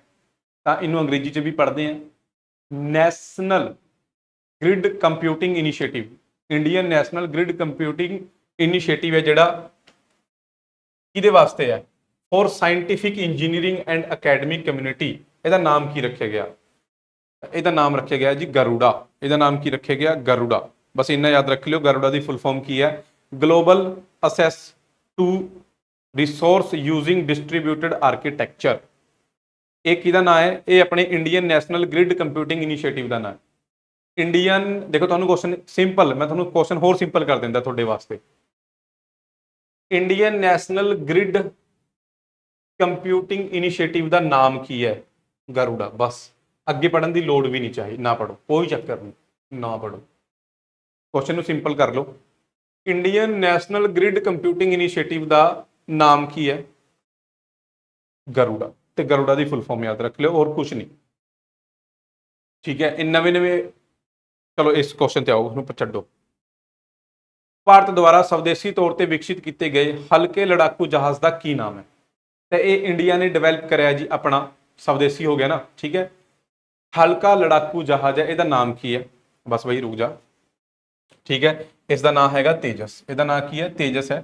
ਤੇ ਇੰਡੀਆ ਨੇ ਖੁਦ ਡਿਵੈਲਪ ਕਰਿਆ। ਇਸ ਤੋਂ ਪਹਿਲਾਂ ਆਪਣੇ ਕੋਲ ਜਿਹੜੇ ਹੈ, ਇਸ ਤੋਂ ਬਾਅਦ ਵੀ ਆਪਾਂ ਨੇ ਹੋਰ ਲਏ, ਦੂਜੇ ਦੇਸ਼ਾਂ ਤੋਂ ਵੀ ਆਪਾਂ ਲੈ ਰਹੇ ਹਾਂ, ਜਿਵੇਂ ਰਾਫੇਲ ਵਗੈਰਾ ਹੋ ਗਿਆ ਹਨਾ, ਪਹਿਲਾਂ ਵੀ ਆਪਾਂ ਨੇ ਲਏ ਆ, ਮਿਗ ਹੋ ਗਿਆ, ਤਾਂ ਆਪਾਂ ਲੈਂਦੇ ਵੀ ਰਹਿੰਦੇ ਆ। ਬਟ ਇੱਕ ਆਪਾਂ ਨੇ ਖੁਦ ਵੀ ਡਿਵੈਲਪ ਕਰਿਆ, ਉਹਦਾ ਨਾਮ ਕੀ ਹੈ? ਤੇਜਸ। ਤੇ ਇਹ ਡਿਵੈਲਪ ਕਿਹੜੀ ਕੰਪਨੀ ਨੇ ਕਰਿਆ ਤੇ ਮੈਨੂਫੈਕਚਰ ਕਿਹਨੇ ਕਰਿਆ? ਬਸ ਆਪਾਂ ਯਾਦ ਰੱਖਾਂਗੇ HAL, ਹਿੰਦੁਸਤਾਨ ਐਰੋਨੋਟਿਕਸ ਲਿਮਟਿਡ, ਠੀਕ ਹੈ, HAL ਦੁਆਰਾ ਬਣਾਇਆ ਗਿਆ। ਇਹ ਲੜਾਕੂ ਜਹਾਜ਼ ਹੈ। ਆਪਣੇ ਕੋਲ ਹੋਰ ਕਿਹੜੇ ਕਿਹੜੇ 에ਅਰਕ੍ਰਾਫਟ ਹੈ? ਆਪਣੇ ਕੋਲ ਹੋਰ ਕਿਹੜੇ ਕਿਹੜੇ 에ਅਰਕ੍ਰਾਫਟ ਹੈ? ਦੇਖੋ ਸਾਰੇ ਦੇ ਸਾਰੇ ਇਹ ਆਪਣੇ ਕੋਲ ਕੁਝ ਫੇਮਸ 에ਅਰਕ੍ਰਾਫਟ ਹੈਗੇ ਆ, ਜਿਵੇਂ ਰਾਫੇਲ ਹੈ। ਰਾਫੇਲ ਤਾਂ ਸੁਣਿਆ ਹੋਣਾ ਸਾਰਿਆਂ ਨੇ, ਠੀਕ ਹੈ। ਕਿਹੜੇ ਦੇਸ਼ ਤੋਂ ਲਿਆ ਆਪਾਂ ਨੇ ਰਾਫੇਲ? ਰਾਫੇਲ ਆਪਾਂ ਨੇ ਲਿਆ ਫਰਾਂਸ ਤੋਂ। ਤੇ ਬਣਾਇਆ ਕਿਹੜੀ ਕੰਪਨੀ ਨੇ? ਡਸੌਲਟ ਵਾਲੇ ਨੇ ਬਣਾਇਆ। ਕਿਹਨੇ ਬਣਾਇਆ? ਡਸੌਲਟ। ਇਹ ਫਾਈਟਰ ਹੈ, ਟਾਈਪ ਕਿਹੜੀ ਹੈ ਦੀ? ਫਾਈਟਰ 에ਅਰਕ੍ਰਾਫਟ ਹੈ, ਫਾਈਟਰ, ਲੜਨ ਦਾ ਕੰਮ ਇਹਦਾ, ਠੀਕ ਹੈ, ਨਹੀਂ ਬੰਦੇ ਢੋਣ ਲੱਗ ਜਾਓ ਇਹਦੇ ਚ। ਫਿਰ ਆ ਗਿਆ ਜੀ ਤੇਜਸ, ਇਹ ਇੰਡੀਆ ਦਾ ਖੁਦ ਦਾ ਹੈ। ਕਿਹਨੇ ਬਣਾਇਆ? HAL, ਹਿੰਦੁਸਤਾਨ ਐਰੋਨੋਟਿਕਲ ਲਿਮਟਿਡ ਦੁਆਰਾ, ਠੀਕ ਹੈ। ਫਾਈਟਰ ਹੈ, ਇਹ ਵੀ ਲੜਾਕੂ ਹੈ। ਸੁਖੋਈ, ਇਹ ਰਸ਼ੀਆ ਤੋਂ ਆਪਾਂ ਨੇ ਲਿਆ ਹੋਇਆ ਫਾਈਟਰ ਹੈ। ਇਹ ਵੀ ਮਿਗ ਸੁਣਿਆ ਹੋਣਾ ਤੁਸੀਂ, ਰਸ਼ੀਆ ਫਾਈਟਰ ਹੈ। ਇਹ ਵੀ ਮਿਰਾਜ, ਫਰਾਂਸ ਤੋਂ ਲਿਆ ਹੋਇਆ ਫਾਈਟਰ ਹੈ। ਇਹ ਵੀ ਜੈਗੁਆਰ, UK ਤੋਂ ਆਇਆ ਹੋਇਆ ਫਾਈਟਰ ਹੈ ਉਹ ਵੀ, ਠੀਕ ਹੈ। ਇਹ ਫਾਈਟਰ ਵਾਲੇ ਜ਼ਿਆਦਾ ਇੰਪੋਰਟੈਂਟ ਹੈ। ਇਸ ਤੋਂ ਇਲਾਵਾ ਆਪਾਂ ਫਾਈਟਰਿੰਗ ਤੋਂ ਇਲਾਵਾ, ਮਤਲਬ ਲੜਨ ਤੋਂ ਇਲਾਵਾ, ਟਰਾਂਸਪੋਰਟ ਦਾ ਵੀ ਕੰਮ ਲੈਂਦੇ ਆ ਨਾ, ਬੰਦੇ ਇੱਧਰ ਉੱਧਰ ਭੇਜਣੇ ਆ ਡਿਫੈਂਸ ਵਾਲੇ ਹਨਾ, ਕਿਸੇ ਮਿਸ਼ਨ ਤੇ ਜਾਣੇ, ਤਾਂ ਟਰਾਂਸਪੋਰਟ ਦਾ ਕੰਮ ਵੀ ਹੋ ਸਕਦਾ ਇਹਨਾਂ ਦਾ। ਤਾਂ ਇਹ ਕੁਝ ਟਰਾਂਸਪੋਰਟ ਵਾਲੇ ਆ, ਜਿਵੇਂ ਬੋਇੰਗ ਆਪਾਂ ਅਮਰੀਕਾ ਦਾ ਵਰਤਦੇ ਆ, ਠੀਕ ਹੈ ਨਾ, ਇਲੂਸ਼ੀਨ ਆਪਾਂ ਰਸ਼ੀਆ ਦਾ ਵਰਤਦੇ ਆ, ਐਂਟੋਨੋਵ ਯੂਕਰੇਨ ਤੋਂ ਲਿਆ ਹੋਇਆ, ਡੋਰਨੀਅਰ ਜਰਮਨੀ ਤੋਂ ਲਿਆ ਹੋਇਆ, EADS CASA ਸਪੇਨ ਤੋਂ ਆਇਆ ਹੋਇਆ। ਤਾਂ ਫਾਈਟਰ ਵਾਲੇ ਯਾਦ ਰੱਖਣੇ ਜ਼ਰੂਰੀ ਹੈ ਜ਼ਿਆਦਾ, ਬਾਕੀਆਂ ਦੇ ਉੱਤੇ ਕੁਐਸਚਨ ਘੱਟ ਆਉਂਦਾ, ਫਾਈਟਰ ਵਾਲੇ ਜ਼ਿਆਦਾ ਪੁੱਛ ਜਾਂਦੇ ਆ। ਤੇ ਇਸ ਤੋਂ ਇਲਾਵਾ ਜੇ ਇੰਡੀਆ ਕੋਈ ਹੋਰ ਨਵਾਂ ਸੌਦਾ ਕਰਦੀ ਹੈ ਤਾਂ ਉਹ ਤਾਂ ਫਿਰ ਯਾਦ ਰੱਖਣਾ ਬਣਦਾ ਹੀ ਹੈ। ਨੈਕਸਟ ਪੁਲਾੜ ਅਤੇ ਸਹਾਇਕ ਵਿਗਿਆਨਾਂ ਵਿੱਚ ਖੋਜ ਲਈ ਪ੍ਰਮੁੱਖ ਰਾਸ਼ਟਰੀ ਕੇਂਦਰ ਭੌਤਿਕ ਖੋਜ ਪ੍ਰਯੋਗਸ਼ਾਲਾ ਕਿੱਥੇ ਹੈ? ਯਾਨੀ ਕੁਐਸਚਨ ਆਪਣਾ ਹੈ ਫਿਜ਼ੀਕਲ ਰਿਸਰਚ ਲੈਬੋਰਟਰੀ ਕਿੱਥੇ ਹੈ? ਫਿਜ਼ੀਕਲ ਰਿਸਰਚ ਲੈਬੋਰਟਰੀ ਕਿੱਥੇ ਹੈ? ਠੀਕ ਹੈ, ਇਹਦਾ ਕੰਮ ਕੀ ਹੈ? ਰਿਸਰਚ ਕਰਨੀ ਹੈ ਸਪੇਸ ਦੇ ਵਾਸਤੇ, ਠੀਕ ਹੈ ਨਾ, ਬਸ ਹੋਰ ਕੁਝ ਨਹੀਂ। ਸਪੇਸ ਵਾਸਤੇ ਰਿਸਰਚ ਕਰਦੇ ਆ, ਅਲੱਗ-ਅਲੱਗ ਬ੍ਰਾਂਚਾਂ ਹੁੰਦੀਆਂ ਇਹਨਾਂ ਦੀ, ਹੈ ਨਾ, ਤਾਂ ਇਹ ਦੱਸਣਾ ਹੈ ਫਿਜ਼ੀਕਲ ਰਿਸਰਚ ਲੈਬੋਰਟਰੀ ਕਿੱਥੇ ਹੈ। ਇਹ ਹੈਗੀ ਆਪਣੀ ਅਹਿਮਦਾਬਾਦ ਦੇ ਵਿੱਚ। ਕਿੱਥੇ ਹੈ? ਅਹਿਮਦਾਬਾਦ ਦੇ ਵਿੱਚ ਹੈ। ਤੇ ਇਸ ਤੋਂ ਇਲਾਵਾ ਆਪਾਂ ਹੋਰ ਵੀ ਦੇਖ ਲਾਂਗੇ ਕੁਝ, ਠੀਕ ਹੈ ਨਾ। ਇਹ ਹੈਗੀ ਅਹਿਮਦਾਬਾਦ ਦੇ ਵਿੱਚ। ਇਸ ਤੋਂ ਇਲਾਵਾ ਸੈਮੀਕੰਡਕਟਰ ਲੈਬੋਰਟਰੀ ਕਿੱਥੇ ਹੈ? ਚੰਡੀਗੜ੍ਹ ਦੇ ਵਿੱਚ ਹੈ। ਸਪੇਸ ਐਪਲੀਕੇਸ਼ਨ ਸੈਂਟਰ ਅਹਿਮਦਾਬਾਦ ਦੇ ਵਿੱਚ ਹੈ। National Atmospheric Research Laboratory Tirupati Andhra Pradesh ਦੇ ਵਿੱਚ ਹੈ। ਲਿਕੁਇਡ ਪ੍ਰਪਲਸ਼ਨ ਸਿਸਟਮ ਸੈਂਟਰ ਕਿੱਥੇ ਹੈ? ਤਿਰੂਵਨੰਤਪੁਰਮ ਕੇਰਲ। ਤੇ ਇਸ ਤੋਂ ਇਲਾਵਾ ਬੈਂਗਲੌਰ ਕਰਨਾਟਕ, ਦੋ ਜਗ੍ਹਾ ਹੈਗੇ, ਠੀਕ ਹੈ। ਇਹ ਸੈਂਟਰ ਹੈੱਡਕੁਆਟਰ ਇਹਨਾਂ ਦੇ ਬਹੁਤ ਪੁੱਛੇ ਜਾਂਦੇ ਆ ਬਈ, ਠੀਕ ਹੈ, ਯਾਦ ਰੱਖ ਲਿਓ ਸਾਰੇ ਦੇ ਸਾਰੇ। ਨੈਕਸਟ ਆਓ, ਪੁਲਾੜ ਵਿੱਚ ਪ੍ਰਵੇਸ਼ ਕਰਨ ਵਾਲਾ ਪਹਿਲਾ ਵਿਅਕਤੀ ਕੌਣ ਸੀਗਾ? ਬਿਲਕੁਲ ਸੌਖਾ ਕੁਐਸਚਨ ਹੈ ਤੇ ਬਹੁਤ ਵਾਰ ਮਤਲਬ ਆਪਾਂ ਨੇ ਪੜਿਆ ਹੋਇਆ ਹੋਣਾ, ਠੀਕ ਹੈ। ਸਪੇਸ ਦੇ ਵਿੱਚ ਜਾਣ ਵਾਲਾ ਪਹਿਲਾ ਵਿਅਕਤੀ ਤਾਂ ਤੁਹਾਨੂੰ ਪਤਾ ਹੀ ਹੈ, ਯੂਰੀ ਗਾਗਰੀਨ ਹੈ। ਕੌਣ ਹੈ? ਯੂਰੀ ਗਾਗਰੀਨ। ਕਿਹੜੇ ਦੇਸ਼ ਦਾ? ਸੋਵੀਅਤ ਸੰਘ ਯਾਨੀ USSR, ਜਿਹਨੂੰ ਆਪਾਂ ਰਸ਼ੀਆ ਬੋਲਦੇ ਆ, ਉਹਨਾਂ ਦਾ ਹੈਗਾ ਆ। ਇਹ ਪਹਿਲਾ ਵਿਅਕਤੀ ਹੈ। ਇਸ ਤੋਂ ਇਲਾਵਾ ਤੁਹਾਨੂੰ ਕਈ ਵਾਰ ਕੁਐਸਚਨ ਆ ਵੀ ਸਕਦਾ ਹੈ, ਪਹਿਲੀ ਮਹਿਲਾ ਕੌਣ ਹੈ? ਇਹ ਤੁਸੀਂ ਮੈਨੂੰ ਦੱਸੋਗੇ ਪਹਿਲੀ ਮਹਿਲਾ ਕੌਣ ਸੀ ਸਪੇਸ ਤੇ ਜਾਣ ਵਾਲੀ, ਠੀਕ ਹੈ ਉਹ ਵੀ USSR ਦੀ ਸੀਗੀ, ਠੀਕ ਹੈ। ਇੰਡੀਆ ਦਾ ਕੌਣ ਹੈ? ਰਾਕੇਸ਼ ਸ਼ਰਮਾ, ਠੀਕ ਹੈ, ਇੰਡੀਅਨ 에ਅਰਫੋਰਸ ਤੋਂ ਸੀਗਾ, ਇੰਡੀਅਨ 에ਅਰਫੋਰਸ, ਠੀਕ ਹੈ। ਅਤੇ 1984 USSR ਦੀ ਸਪੋਰਟ ਦੇ ਨਾਲ ਹੀ ਗਿਆ। ਓਕੇ, ਬਿਲਕੁਲ, ਮਤਲਬ ਆਲਰੇਡੀ ਆਪਾਂ ਨੂੰ ਪਤਾ ਹੀ ਹੈ, ਮੈਂ ਇਸ ਕਰਕੇ ਕੁਐਸਚਨ ਐਡ ਹੀ ਨਹੀਂ ਕਰਿਆ। ਬਸ ਤੁਹਾਡੇ ਵਾਸਤੇ ਕੁਐਸਚਨ ਇਹ ਹੈ, ਹੋਮਵਰਕ ਹੈ ਤੁਹਾਡਾ, ਇਹ ਨੈਕਸਟ ਕਲਾਸ ਦੇ ਵਿੱਚ ਤਾਂ ਮੈਂ ਕਰਾ ਹੀ ਦੇਵਾਂਗਾ। ਬਟ ਜੇ ਤੁਸੀਂ ਆਪਣੇ ਵੱਲੋਂ, ਜੇ ਤੁਹਾਨੂੰ ਪਤਾ ਹੈ ਤਾਂ ਕਮੈਂਟ ਕਰਕੇ ਜ਼ਰੂਰ ਦੱਸਣਾ। ਫਸਟ ਵੂਮੈਨ ਇਨ ਸਪੇਸ, ਫਸਟ ਵੂਮੈਨ ਇਨ ਸਪੇਸ, ਸਪੇਸ ਦੇ ਵਿੱਚ ਪਹਿਲੀ ਮਹਿਲਾ ਕੌਣ? ਨੈਕਸਟ ਹੈ ਜੀ, ਉੱਤਰੀ ਧੁਰਵ ਤੇ ਭਾਰਤ ਦੇ ਖੋਜ ਸਟੇਸ਼ਨ ਦਾ ਨਾਮ ਦੱਸੋ। ਉੱਤਰੀ ਧੁਰਵ ਦੇ ਉੱਤੇ ਭਾਰਤ ਦਾ ਖੋਜ ਸਟੇਸ਼ਨ ਯਾਨੀ ਰਿਸਰਚ ਸੈਂਟਰ ਹੈਗਾ ਆ ਉੱਤਰੀ ਧੁਰਵ ਦੇ ਉੱਤੇ, ਆਪਣਾ ਉਹਦਾ ਨਾਮ ਕੀ ਹੈ? ਤਾਂ ਜਿਓਗ੍ਰਾਫੀ ਪੜ੍ਹੀ ਹੈ ਨਾ ਸਾਰਿਆਂ ਨੇ, ਇਹ ਆਪਣੀ ਅਰਥ ਹੋ ਗਈ ਬਈ, ਇਹ ਹੈਗਾ ਉੱਤਰੀ ਧੁਰਵ, ਨੌਰਥ ਪੋਲ, ਨੌਰਥ ਪੋਲ, ਜਿਹਨੂੰ ਆਪਾਂ ਆਰਕਟਿਕ ਵੀ ਬੋਲਦੇ ਹਾਂ। ਕੀ ਬੋਲਦੇ ਆ? ਆਰਕਟਿਕ। ਇਹ ਹੈਗਾ ਆਪਣਾ ਸਾਊਥ ਪੋਲ, ਦੱਖਣੀ ਧੁਰਵ, ਜਿਹਨੂੰ ਆਪਾਂ ਅੰਟਾਰਕਟਿਕਾ ਵੀ ਬੋਲਦੇ ਆ। ਤਾਂ ਇੱਥੇ ਵੀ ਰਿਸਰਚ ਸੈਂਟਰ ਇੰਡੀਆ ਦੇ ਹੈਗੇ ਆ, ਇੱਥੇ ਵੀ ਰਿਸਰਚ ਸੈਂਟਰ ਹੈਗੇ ਆ। ਕੁਐਸਚਨ ਆ ਜਾਂਦਾ ਹੈ ਬਈ, ਇਹ ਆਪਣਾ ਭੂ-ਮੱਧ ਰੇਖਾ ਹੋਗੀ, ਠੀਕ ਹੈ। ਤਾਂ ਉੱਤਰੀ ਧੁਰਵ, ਨੌਰਥ ਪੋਲ ਯਾਨੀ ਆਰਕਟਿਕ, ਉੱਥੇ ਆਪਣਾ ਰਿਸਰਚ ਸੈਂਟਰ ਹੈਗਾ ਆ ਉਹਦਾ ਨਾਂ ਕੀ ਹੈ? ਉਹਦਾ ਨਾਂ ਹੈਗਾ ਹਿਮਾਦਰੀ। ਕੀ ਨਾਂ ਹੈ ਉਹਦਾ? ਹਿਮਾਦਰੀ। ਠੀਕ ਹੈ। ਤੇ ਸਾਊਥ ਪੋਲ ਤੇ ਕਿਹੜਾ ਹੈ? ਸਾਊਥ ਪੋਲ ਦੇ ਉੱਤੇ ਆਪਣੇ ਬਹੁਤ ਹੈ ਬਈ, ਆਪ ਦੇਖ ਲੈਂਦੇ ਆ ਇੱਕ ਵਾਰ। ਦੇਖੋ ਨੌਰਥ ਪੋਲ ਜਿਹਨੂੰ ਆਪਾਂ ਆਰਕਟਿਕ ਬੋਲਦੇ ਆ ਬਈ, ਨੋਰਵੇ ਦੇ ਵਿੱਚ ਆਪਾਂ ਨੇ ਬਣਾਇਆ ਹੋਇਆ ਹਿਮਾਦਰੀ। ਨੋਰਵੇ ਦੇ ਵਿੱਚ ਬਣਾਇਆ ਹੋਇਆ, ਕਿੱਥੇ ਬਣਾਇਆ ਹੋਇਆ? ਨੋਰਵੇ ਦੇਸ਼ ਦੇ ਵਿੱਚ ਬਣਾਇਆ ਹੋਇਆ ਹਿਮਾਦਰੀ, 2008 ਚ ਬਣਾਇਆ ਸੀਗਾ। ਸਾਊਥ ਪੋਲ ਜਿਹਨੂੰ ਆਪਾਂ ਅੰਟਾਰਕਟਿਕ ਬੋਲਦੇ ਆ, ਅੰਟਾਰਕਟਿਕਾ, ਸਭ ਤੋਂ ਪਹਿਲਾਂ ਆਪਾਂ ਨੇ ਉੱਥੇ ਬਣਾਇਆ ਦਕਸ਼ਿਣ ਗੰਗੋਤਰੀ, ਫਿਰ ਆਪਾਂ ਨੇ ਉੱਥੇ ਬਣਾਇਆ ਮੈਤਰੀ, ਫਿਰ ਉੱਥੇ ਆਪਾਂ ਨੇ ਬਣਾਇਆ ਭਾਰਤੀ। ਇਹ ਸਨ ਵੀ ਲਿਖੇ ਹੋਏ ਆ ਨਾਲ ਦੀ ਨਾਲ, ਬਟ ਪਹਿਲਾਂ ਆਪਾਂ ਨੇ ਯਾਦ ਰੱਖਣੇ ਆ। ਨੌਰਥ ਪੋਲ ਦੇ ਉੱਤੇ ਸਭ ਤੋਂ ਪਹਿਲਾਂ ਕਿਹੜਾ ਬਣਾਇਆ ਆਪਾਂ ਨੇ? ਹਿਮਾਦਰੀ। ਨੌਰਥ ਪੋਲ ਦੇ ਉੱਤੇ ਹਿਮਾਦਰੀ ਆ, ਸਾਊਥ ਪੋਲ ਦੇ ਉੱਤੇ ਸਭ ਤੋਂ ਪਹਿਲਾਂ ਦਕਸ਼ਿਣ ਗੰਗੋਤਰੀ, ਫਿਰ ਮੈਤਰੀ, ਫਿਰ ਭਾਰਤੀ। ਐਟ ਪ੍ਰੈਜ਼ੈਂਟ ਭਾਰਤੀ ਮਤਲਬ ਐਟ ਪ੍ਰੈਜ਼ੈਂਟ ਭਾਰਤੀ ਹੈ ਵਰਕਿੰਗ ਦੇ ਵਿੱਚ। ਠੀਕ ਹੈ। ਇਹ ਨੌਰਥ ਪੋਲ ਹੈ। ਨੌਰਥ ਪੋਲ ਦੇ ਉੱਤੇ ਪੋਲਰ ਬੀਅਰ ਮਿਲਦਾ ਹੈ, ਸਾਊਥ ਪੋਲ ਦੇ ਉੱਤੇ ਪੈਂਗੁਇਨ ਮਿਲਦੀ ਹੈ ਨਾ, ਪਤਾ ਹੈ ਨਾ ਸਾਰਿਆਂ ਨੂੰ। ਚਲੋ ਫਿਰ ਅੱਗੇ ਆਓ ਨੈਕਸਟ ਕੁਐਸਚਨ ਦੇ ਉੱਤੇ। ਯਾਦ ਰੱਖਣੇ, ਸੁਪਰ ਇੰਪੋਰਟੈਂਟ ਹੈ, ਚਾਰੇ ਦੇ ਚਾਰ ਪੁੱਛੇ ਜਾਂਦੇ ਆ ਪੇਪਰ ਦੇ ਵਿੱਚ। ਹਾਂਜੀ, ਸੁਬਰਮਨਿਅਮ ਚੰਦਰ ਸ਼ੇਖਰ ਦਾ ਨਾਮ ਹੇਠ ਲਿਖੇ ਖੇਤਰਾਂ ਵਿੱਚੋਂ ਕਿਸ ਨਾਲ ਜੁੜਿਆ ਹੋਇਆ ਹੈ? ਤਾਂ ਦੱਸੋ ਬਈ। ਇਹ ਹੈਗੇ ਆ ਜਾਣੇ ਮਾਨੇ ਐਸਟ੍ਰੋਫਿਜ਼ਿਕਸ, ਖਗੋਲ ਭੌਤਿਕੀ ਦੇ ਨਾਲ ਇਹਨਾਂ ਦਾ ਨਾਮ ਜੁੜਿਆ ਹੋਇਆ ਹੈ। ਇਹ ਅਮਰੀਕਾ ਦੇ, ਵੈਸੇ ਤਾਂ ਬੈਕਗ੍ਰਾਉਂਡ ਇਹਨਾਂ ਦਾ ਇੰਡੀਆ ਦਾ ਸੀਗਾ, ਬਟ ਨੋਬਲ ਪੁਰਸਕਾਰ ਇਹਨਾਂ ਨੂੰ ਮਿਲਿਆ ਤਾਂ ਉਸ ਟਾਈਮ ਇਹ ਅਮਰੀਕਾ, ਮਤਲਬ ਅਮਰੀਕਾ ਦੇ ਵਿੱਚ ਹੀ ਸੈਟਲ ਸੀਗੇ, ਤਾਂ ਇੰਡੀਅਨ ਅਮਰੀਕਨ ਇਹਨੂੰ ਆਪਾਂ ਬੋਲਦੇ ਹਾਂ। ਠੀਕ ਹੈ। ਦੇਖੋ ਬਈ, ਸੁਬਰਮਨਿਅਮ ਚੰਦਰ ਸ਼ੇਖਰ ਇੱਕ ਭਾਰਤੀ ਅਮਰੀਕੀ ਖਗੋਲ ਭੌਤਿਕ ਵਿਗਿਆਨੀ ਸੀ। ਇਹਨਾਂ ਨੂੰ 1983 ਦੇ ਵਿੱਚ ਭੌਤਿਕ ਵਿਗਿਆਨ ਯਾਨੀ ਫਿਜ਼ਿਕਸ ਦਾ ਨੋਬਲ ਪੁਰਸਕਾਰ ਵੀ ਮਿਲਿਆ। ਠੀਕ ਹੈ। ਤੇ ਚੰਦਰ ਸ਼ੇਖਰ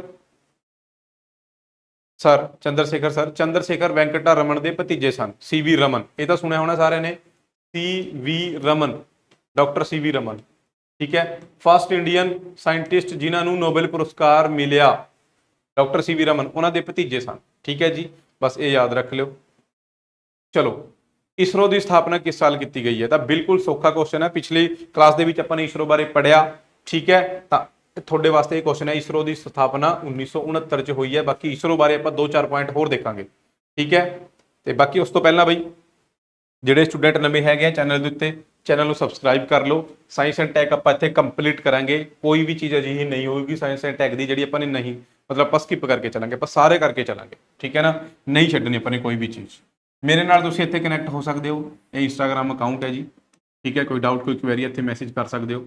ਇਹ ਟੈਲੀਗ੍ਰਾਮ ਚੈਨਲ ਹੈ, ਮੇਰੀ ਕਲਾਸਾਂ ਦੇ ਲਿੰਕ PDF ਤੁਹਾਨੂੰ ਇੱਥੇ ਮਿਲਦੀ ਹੈ, PDF ਨਹੀਂ ਸੌਰੀ, ਕਲਾਸਾਂ ਦੇ ਲਿੰਕ ਮਿਲਦੇ ਆ। ਠੀਕ ਹੈ। ਬਾਕੀ ਬਈ ਇਹ ਆਪਣੀ ਐਂਡਰੋਇਡ ਐਪ ਹੈ, ਕੋਰਸਿਸ ਚਾਹੀਦੇ ਆ ਜਾਂ PDF ਚਾਹੀਦੀਆਂ ਤਾਂ ਇੱਥੇ ਮਿਲਦੀਆਂ ਵੀ। Pratap academy android app free test ਹੁੰਦਾ ਐਵਰੀ ਸੰਡੇ ਕਾਂਸਟੇਬਲ ਵਾਸਤੇ। ਜਿਹੜੇ ਆਈਫੋਨ ਯੂਜ਼ ਕਰਦੇ ਆ ਉਹਨਾਂ ਵਾਸਤੇ ਐਪ ਹੈਗੀ ਹੈ ਮਾਈ ਇੰਸਟੀਚਿਊਟ ਐਪ। ਠੀਕ ਹੈ।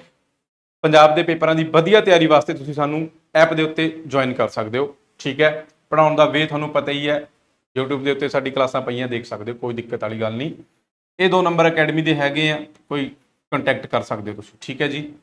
ਇਹ ਟੈਲੀਗ੍ਰਾਮ ਚੈਨਲ ਹੈ ਜੀ, ਕਲਾਸਾਂ ਦੇ ਲਿੰਕ ਇੱਥੇ ਮਿਲਦੇ ਆ ਬਸ। ਓਕੇ। ਬਾਕੀ ਸਾਰੇ ਬੈਚ ਵਗੈਰਾ ਹੈਗੇ ਹੀ ਆ। ਓਕੇ। ਪੰਜਾਬ ਪੁਲਿਸ ਦਾ ਹੈ, ਪਟਵਾਰੀ ਦਾ ਤਾਂ ਪੇਪਰ ਗਿਆ, ਚਲੋ ਪਟਵਾਰੀ ਆਪਾਂ ਕੱਟਾਂਗੇ ਇੱਥੋਂ। ਠੀਕ ਹੈ। ਪੰਜਾਬ ਪੁਲਿਸ ਦੇ ਮੌਕ ਟੈਸਟ ਵਾਸਤੇ ਤੁਸੀਂ ਇੱਥੇ ਜੁੜ ਸਕਦੇ ਹੋ ਬਈ, 150 ਮੌਕ ਟੈਸਟ ਤੁਹਾਨੂੰ ਮਿਲਣਗੇ। ਓਕੇ। ਸਿਰਫ 160 ਦੇ ਵਿੱਚ। ਮੈਥ ਸਭ ਤੋਂ ਮੇਨ ਆਪਣਾ ਹੈਗਾ ਜੀ, ਮੈਥ ਮੈਜਿਕ ਬੈਚ। ਠੀਕ ਹੈ। ਕੰਪਲੀਟ ਮੈਥ ਤੇ ਕੰਪਲੀਟ ਰੀਜ਼ਨਿੰਗ ਤੁਹਾਨੂੰ ਇਹਦੇ ਚ ਕਰਾਈ ਜਾਂਦੀ ਹੈ, ਕੰਪਲੀਟ ਮੈਥ ਤੇ ਕੰਪਲੀਟ ਰੀਜ਼ਨਿੰਗ। ਓਕੇ। ਤੇ ਜੋ ਵੀ ਇਹਦੀ ਫੀਸ ਹੈ ਉਹਦੇ ਤੇ ਤੁਹਾਨੂੰ 30% ਦਾ ਆਫ ਮਿਲ ਜਾਏਗਾ। ਬਸ ਇੱਕ ਕੂਪਨ ਯੂਜ਼ ਕਰਨਾ ਤੁਸੀਂ, ASR30। ਬਿਲਕੁਲ ਪ੍ਰੈਕਟਿਸ ਵਾਸਤੇ PDF ਤੇ ਜੋ ਕੁਐਸਚਨ ਇਹਦੇ ਚ ਕਰਾਏ ਗਏ ਆ, ਕੋਈ ਵੀ ਬੁੱਕ ਫੋਲੋ ਕਰਨ ਦੀ ਲੋੜ ਨਹੀਂ। ਇਸ ਬੈਚ 'ਚ ਇੱਕ ਕੁਐਸਚਨ ਜਿਹੜਾ ਕਰਾਇਆ ਗਿਆ ਉਹ ਕੁਐਸਚਨ ਤੁਸੀਂ ਕਰਨਾ ਹੈ ਬਸ। ਪੇਪਰ ਦੇ ਵਿੱਚ ਸਿੱਧਾ ਕੁਐਸਚਨ ਮਿਲੇਗਾ, ਰਕਮ ਵੀ ਚੇਂਜ ਨਹੀਂ ਹੋਊਗੀ, ਇਹ ਗਰੰਟੀ ਹੈ। ਠੀਕ ਹੈ। ਬਿਲਕੁਲ 0 ਤੋਂ ਟੌਪ ਲੈਵਲ ਤੱਕ ਮੈਥ ਕਰਾਉਣ ਦੀ ਜ਼ਿੰਮੇਵਾਰੀ ਆਪਣੀ ਹੈ। ਠੀਕ ਹੈ। ਤਾਂ ਜ਼ਰੂਰ, ਜੇ ਤੁਹਾਡਾ ਮੈਥ ਵੀਕ ਹੈ ਤਾਂ ਸਪੈਸ਼ਲ ਮੈਂ ਤੁਹਾਨੂੰ ਇਹ ਬੈਚ ਰਿਕਮੈਂਡ ਕਰਦਾ, ਸਪੈਸ਼ਲ। ਠੀਕ ਹੈ।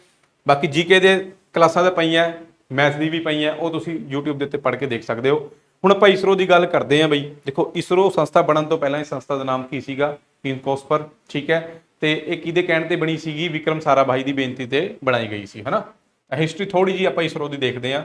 ਇਨਕੋਸਪਰ, the Indian National Committee for Space Research, ਇਹ ਹੈਗੀ ਹੈ ਫੁੱਲ ਫਾਰਮ ਇਹਦੀ, ਚਾਹੇ ਦਾ ਇੱਥੋਂ ਹਟਾ ਦਿਓ, Indian National Committee for Space research. ਠੀਕ ਹੈ।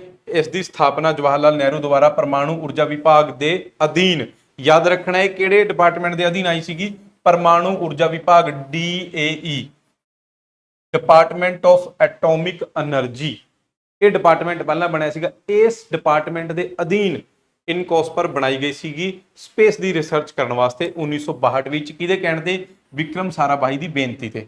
ਤਾਂ ਵਿਕਰਮ ਸਾਰਾਭਾਈ ਨੂੰ ਆਪਾਂ ਐਵੇਂ ਨਹੀਂ ਫਾਦਰ ਆਫ ਸਪੇਸ ਪ੍ਰੋਗਰਾਮ ਬੋਲਦੇ, ਠੀਕ ਹੈ। ਵਿਕਰਮ ਸਾਰਾਭਾਈ ਦੇ ਕਹਿਣ ਦੇ ਉੱਤੇ ਹੀ ਜਵਾਹਰ ਲਾਲ ਨਹਿਰੂ ਨੇ ਇਹ ਬਣਾਈ ਸੀਗੀ ਇਨਕੋਸਪਰ, ਠੀਕ ਹੈ। ਇਨਕੋਸਪਰ ਨੇ ਬਈ ਸਭ ਤੋਂ ਪਹਿਲਾਂ ਇਹ ਰੋਕੇਟ ਲਾਂਚਿੰਗ ਦਾ ਸਟੇਸ਼ਨ ਹੈ ਜਿਹੜਾ ਉਹ ਬਣਾਇਆ। ਕੀ ਨਾਂ ਰੱਖਿਆ? ਥੁੰਬਾ। ਬਹੁਤ ਇੰਪੋਰਟੈਂਟ ਹੈ, ਪੇਪਰ 'ਚ ਡਾਇਰੈਕਟ ਕੁਐਸਚਨ ਮਿਲਦਾ ਹੈ। ਥੁੰਬਾ ਇਲੈਕਟੋਰੀਅਲ ਰੋਕੇਟ ਲਾਂਚਿੰਗ ਸਟੇਸ਼ਨ ਕਿੱਥੇ ਹੈ? ਤਾਂ ਇੱਕ ਜਗ੍ਹਾ ਹੈਗੀ ਹੈ ਜੀ ਕੇਰਲ ਦੇ ਵਿੱਚ, ਥੁੰਬਾ, ਉੱਥੇ ਹੈ, ਠੀਕ ਹੈ। ਤਾਂ ਥੁੰਬਾ ਕਿੱਥੇ ਹੈ? ਕੇਰਲ ਦੇ ਵਿੱਚ, ਉੱਥੇ ਬਣਾਇਆ। ਫਿਰ ਬਾਅਦ ਦੇ ਵਿੱਚ ਬਈ 15 ਅਗਸਤ 1969 ਨੂੰ ਇਸ ਦਾ ਨਾਂ ਕੀ ਕਰਤਾ? ਇਸਰੋ ਰੱਖਤਾ, Indian space research organisation, ISRO, ਠੀਕ ਹੈ। ਤਾਂ ਇਸਰੋ ਕਦ ਬਣੀ ਹੈ? 1969 ਨੂੰ, ਓਕੇ ਬਈ, ਠੀਕ ਹੈ। ਇਹ ਹੈਗੀ ਹੈ ਇਸਰੋ, ਇਹ ਲੋਗੋ ਹੈ ਇਸਰੋ ਦਾ। ਇਸਰੋ ਦੀ ਫੁੱਲ ਫਾਰਮ ਕੀ ਹੈ? Indian space research organisation. India ਦੀ ਨੈਸ਼ਨਲ ਸਪੇਸ ਏਜੰਸੀ ਹੈ, national space agency of India, ਸਰਕਾਰੀ ਹੈ, ਸਮਝ ਰਹੇ ਹੋ ਨਾ। ਸਪੇਸ ਦਾ ਸਭ ਤੋਂ ਬੜੀ ਏਜੰਸੀ ਹੈ। ਹੈਡਕੁਆਟਰ ਕਿੱਥੇ ਹੈ? ਬੈਂਗਲੌਰ। ਐਟ ਪ੍ਰੈਜ਼ੈਂਟ ਇਸਰੋ ਕਿਹੜੇ ਡਿਪਾਰਟਮੈਂਟ ਦੇ ਅੰਡਰ ਆਉਂਦੀ ਹੈ? ਡਿਪਾਰਟਮੈਂਟ ਆਫ ਸਪੇਸ ਦੇ। ਸੁਪਰ ਇੰਪੋਰਟੈਂਟ ਕੁਐਸਚਨ ਹੈ, ਇਸਰੋ ਕਿਹੜੇ ਡਿਪਾਰਟਮੈਂਟ ਦੇ ਅੰਡਰ ਹੈ? ਡਿਪਾਰਟਮੈਂਟ ਆਫ ਸਪੇਸ ਦੇ ਅੰਡਰ ਹੈ। ਤੇ ਡਿਪਾਰਟਮੈਂਟ ਆਫ ਸਪੇਸ ਹਮੇਸ਼ਾ ਪ੍ਰਾਈਮ ਮਿਨਿਸਟਰ ਦੇ ਅੰਡਰ ਹੁੰਦਾ, ਠੀਕ ਹੈ। ਡਾਇਰੈਕਟਲੀ ਕਿਹਦੇ ਅੰਡਰ ਆਉਂਦਾ? Prime minister of India. ਤਾਂ ਇਹ ਪੁਲਾੜ ਵਿਭਾਗ DOS ਦੇ ਅਧੀਨ ਕੰਮ ਕਰਦਾ ਹੈ, ਜਿਸ ਦੀ ਸਿੱਧੇ ਤੌਰ ਤੇ ਭਾਰਤ ਦੇ ਪ੍ਰਧਾਨ ਮੰਤਰੀ ਦੁਆਰਾ ਨਿਗਰਾਨੀ ਕੀਤੀ ਜਾਂਦੀ ਹੈ। ਪਹਿਲਾ ਚੇਅਰਮੈਨ ਕੌਣ ਸੀਗਾ? ਵਿਕਰਮ ਸਾਰਾਭਾਈ। ਐਟ ਪ੍ਰੈਜ਼ੈਂਟ ਆਪਾਂ ਮਈ ਦੀ ਜੇ ਗੱਲ ਕਰਦੇ ਹਾਂ ਤਾਂ ਇਹ ਹੈਗੇ ਆ S ਸੋਮਨਾਥ, ਇਸਰੋ ਦੇ ਚੇਅਰਮੈਨ। ਇਹ ਇਸਰੋ ਦਾ ਲੋਗੋ ਹੈ, ਅੰਡਰਸਟੈਂਡ ਬਈ। ਬਾਕੀ ਇਸਰੋ ਦੀ ਹਿਸਟਰੀ ਆਪਾਂ ਹੌਲੀ ਹੌਲੀ ਪੜ੍ਹੋ ਲਹਾਂਗੇ, ਕੋਈ ਚੱਕਰ ਨਹੀਂ ਬਾਈ। ਨੈਕਸਟ ਹੈ ਜੀ ਪਲੀਮੋਸੋਲ ਲਾਈਨ।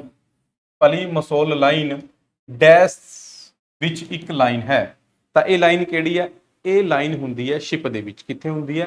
ਸ਼ਿਪ, ਜਿਹੜੀ ਵੱਡੀ ਵੱਡੀ ਸ਼ਿਪ ਹੁੰਦੀ ਹੈ, ਠੀਕ ਹੈ। ਜਦੋਂ ਉਹਦੇ 'ਚ ਸਮਾਨ ਲੋਡ ਕਰਦੇ ਆ, ਕੰਟੇਨਰ ਲੋਡ ਕਰਦੇ ਆ, ਉਹ ਪਾਣੀ ਦੇ ਵਿੱਚ ਥੋੜਾ ਜਿਹਾ ਦਬ ਜਾਂਦੀ ਹੈ, ਸਮਝੋ ਨਾ ਗੱਲ ਨੂੰ। ਤਾਂ ਇੱਕ ਲਾਈਨ ਲਗਾਈ ਵੀ ਹੁੰਦੀ ਹੈ ਜਿਹੜੀ ਕਿ ਦੱਸਦੀ ਹੈ ਵੀ ਇੱਥੋਂ ਤੱਕ ਸੇਫ ਹੈ, ਇੱਥੋਂ ਤੱਕ ਸੇਫ ਨਹੀਂ ਹੈ, ਉਹਨੂੰ ਆਪਾਂ ਪਲੀਮੋਸੋਲ ਲਾਈਨ ਬੋਲਦੇ ਹਾਂ, ਠੀਕ ਹੈ। ਚਲੋ ਨੈਕਸਟ। ਉਸ ਦੇਸ਼ ਦਾ ਨਾਮ ਦੱਸੋ ਜਿਸਨੇ ਪੁਲਾੜ ਵਿੱਚ ਪਹਿਲਾ ਸੈਟੇਲਾਈਟ ਸਪੁਤਨਿਕ ਲਾਂਚ ਕਰਿਆ ਜੀ? ਸਪੁਤਨਿਕ।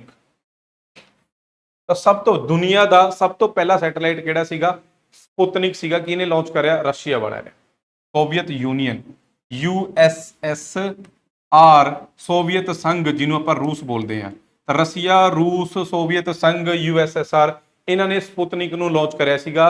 ਤੇ ਲਾਂਚ ਕਰਦੇ ਸਾਰ ਹੀ ਇਹ ਪੂਰੀ ਦੁਨੀਆ ਦੇ ਵਿੱਚ ਸਭ ਤੋਂ ਪਹਿਲੇ ਹੋ ਗਏ ਜਿਨ੍ਹਾਂ ਨੇ ਸੈਟੇਲਾਈਟ, ਆਰਟੀਫਿਸ਼ਲ ਸੈਟੇਲਾਈਟ। ਇਸ ਤੋਂ ਪਹਿਲਾਂ ਇੱਕ ਸਿਰਫ ਨੈਚੁਰਲ ਸੀਗਾ ਚੰਦਰਮਾ, ਜਿਹੜਾ ਧਰਤੀ ਦੇ ਆਲੇ ਦੁਆਲੇ ਚੱਕਰ ਲਗਾ ਰਿਹਾ। ਚੰਦਰਮਾ ਤੋਂ ਬਾਅਦ ਇਹਨਾਂ ਨੇ ਆਰਟੀਫਿਸ਼ਲ ਤਿਆਰ ਕਰਿਆ ਸਪੁਤਨਿਕ, ਠੀਕ ਹੈ ਜੀ। ਬਾਕੀ ਕੁਝ ਫੈਕਟ ਜ਼ਰੂਰ ਦੇਖਾਂਗੇ, ਇੰਪੋਰਟੈਂਟ ਹੈਗੇ ਆ ਬਈ, ਠੀਕ ਹੈ।